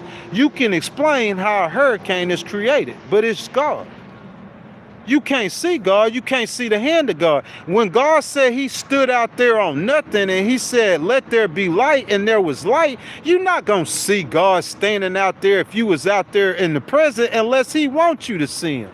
The Bible said ain't no man could ever see the face of God. You ain't going to see him unless he appear for you to see him. But he's out there doing what he's a spirit. You looking at God and thinking of God as he's a man. He's a spirit. If you understand the spirit, it's just there. And so God, you can't see is he's sitting there start doing it, but you got to get your mind in the right place to understand. That's all it is, y'all. It's 3 hours and 5 minutes, y'all. I'm going to have to get up out here. It's Friday. We got to stream tomorrow one more time. So what I'm saying is if you guys want to donate to the channel, y'all can hit that button with the $ in it, and your donations are much appreciated. If any of you guys want to donate to the channel too, man, we could keep on going, because I know I love these conversations about God. I could sit here and talk to y'all about God for the rest of this afternoon.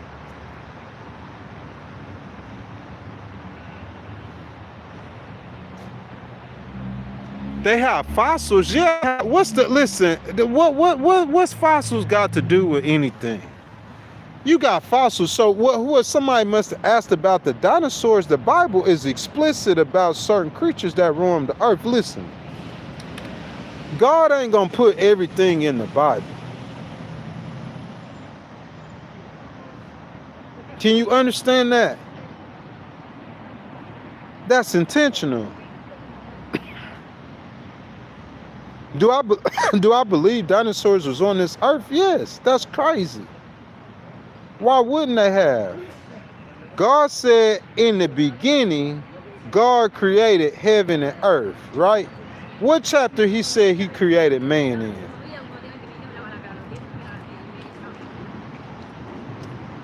And how many years before God created the heaven and the earth that he created a man? I want to wait for you to tell me that, because I know that's not in the Bible. The Bible says a day with the Lord is 1,000 years, and 1,000 years is one day. Christians believe God created the earth in 7 days, and he did. The Bible's explicit about that, but the day with the Lord is 1,000 years, and 1,000 years is 1 day. So in the beginning, God created the heavens and the earth. How long of a time? Oh, the third day. That was the third day. It was the third day. It was the third human day. It was the third earth day, or if it was a third God day. Because the Bible is clear that God said a day with the Lord is 1,000 years. 1,000 years is 1 day. There's too much stuff there for you to know. Ain't no man made no fossils and put no fossils in the earth and then dig them fossils up out the earth, and it's fake. If you believe that, you a kook. That ain't happening. It's too many bones and fossils have been found across the earth. It ain't no telling what they'll find in that ground if they could dig deep enough. If they could dig to the middle, it ain't no telling what you gonna find. That's why God ain't gonna let you find it. It ain't meant to be found. It ain't no telling what's out here, what's dwelling in this earth among us that's in a spiritual world. What a man in science will call a different realm. We call it in the Bible the spiritual world. It ain't no telling what's out there dwelling on this earth among us that you can't see with your physical eyes. I can't explain it to you all. All I know is what I know. And I'm not going to sit on here and talk about some theories or I don't do stuff like that. I just say facts. Science, it's a fact. Science is trying to give an explanation for how God does what he does. Or science is the explanation for how God does what he does. That's facts. You just ain't never heard nobody put that to you like that. And that sounds weird and strange to you. But you a closed-minded person who don't have the knowledge and understanding I do. God is taking us to a different place, a higher knowledge. In the 80s, 90s, the early 2000s, and maybe even up to 2020, your preacher gave you a certain level of knowledge. We finna go into a world of artificial intelligence where human beings and robots, mankind want to create what a man trying to do with AI. He trying to create another man. He trying to be God. Man has wanted to. Not only does man look for God, and man trying to find God, man trying to imitate and be God, which is understood because we made in his image, we his creation. What else you supposed to be doing? But man trying to imitate God. So man trying to create life. Man has been trying to imitate and create life since the beginning of time.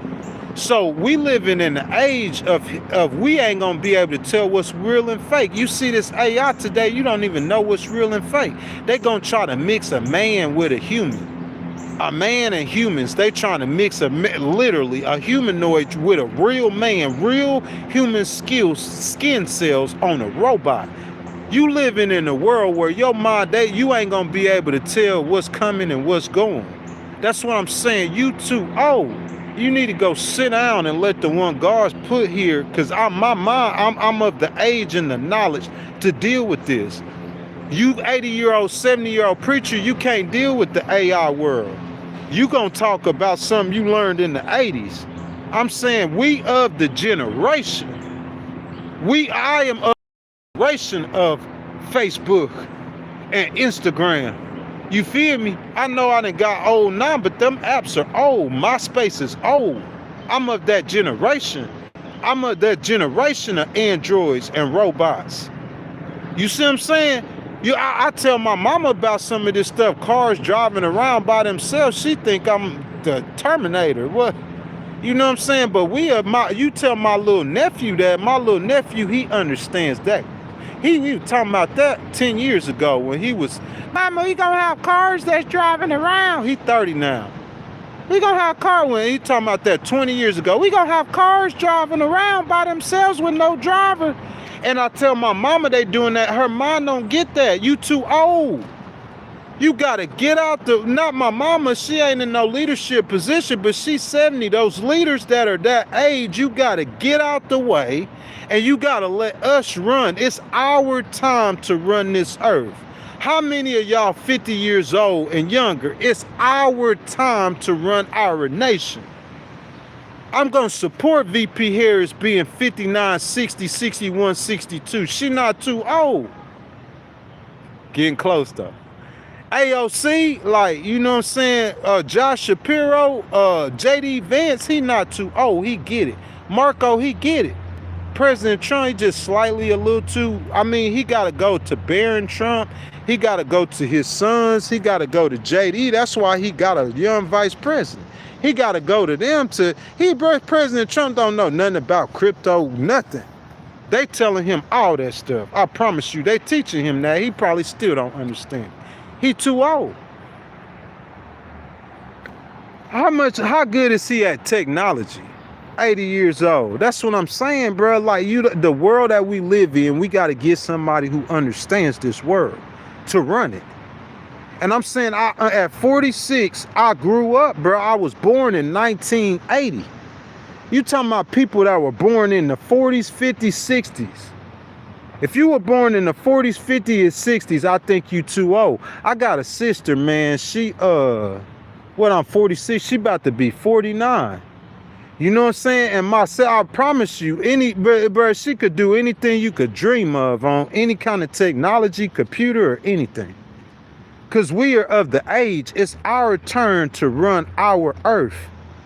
It's our turn to run our nation. If you 50 years old or younger, it's our turn. I got a homeboy back in Mississippi. I've been wanting him to run for political office.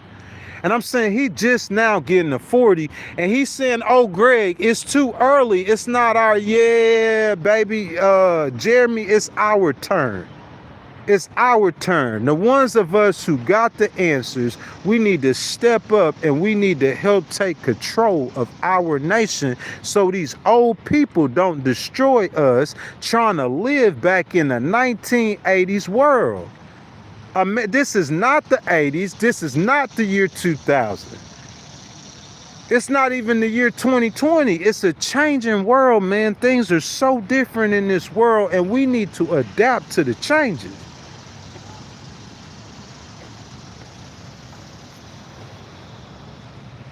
I think a lot of people don't understand artificial intelligence, bro.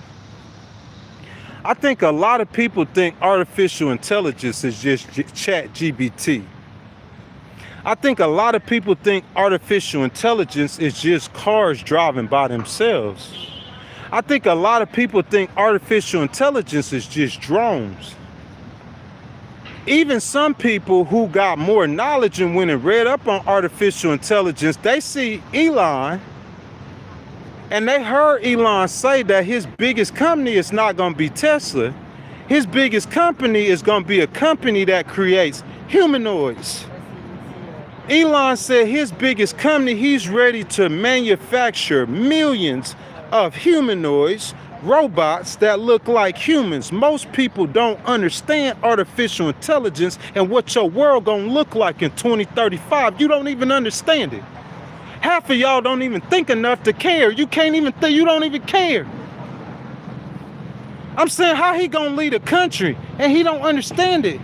How you gonna lead a city and you don't understand it? We know Mandami, he understands it. These 70, 80-year-old men, they don't understand it. His world, he's living in the world in 1980 when he was riding around in a plane on gold toilets. And he coming out, this ain't the 80s. Bro, in 10 years, we gonna have robots running around among us doing everything you can do. In 10 years. You gonna have a robot talking to you and you gonna have robots in Walmart. In 10 years, you gonna be going into Walmart and it's gonna be robots in there working. I'm saying your mind ain't, you gotta prepare America for that. China, Chi and them is already onto it. Chi and them, they already integrating artificial intelligence into their society. Seeing them already onto it. We got to get leaders who are ready to take America into the new world. Christian leaders. I ain't no different Christian than you are. I believe in the same Jesus who died on the same cross. If you a real Christian, shed that same blood, that precious blood that washed away all my unrighteousness. What's different than that than you believe? I'm quoting you scriptures and Bible. I just have a deeper and a better understanding than you. And it's no hate to you. You was the man in the 80s. That was your time. You was the man in the 90s. That was your time. You was the man in 2000. That was your time. You was the man in 2010, 2020. You still might be kind of like the man today, but it's not your time. You get that? You still might be the man today, but it's not your time. Joe Biden was the man.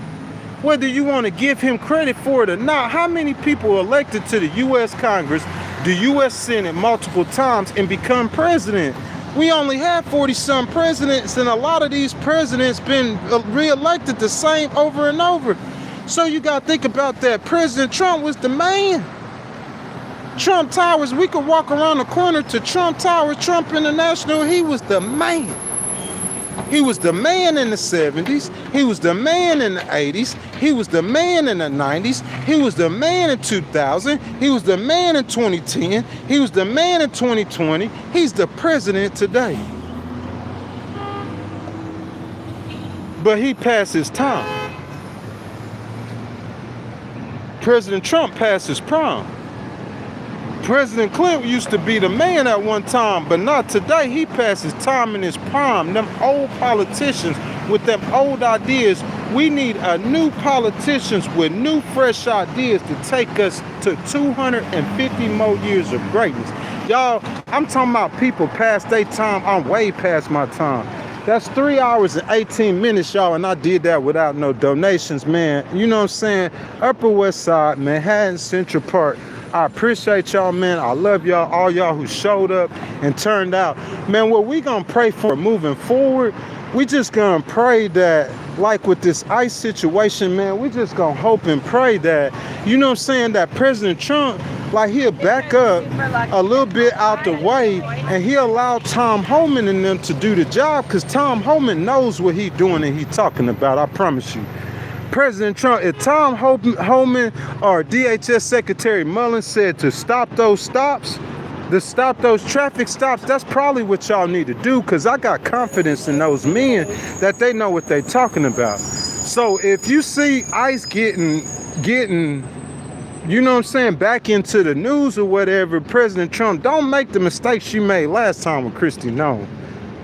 You know what I'm saying? I believe that. I trust President Trump's leadership and judgment to a certain extent, but I'm saying he need to let the professionals and the experts, the generals and the police officers, the state and the local leaders, you let them do their job, and that's how you make America great. Let the people do their job, y'all. That's my time.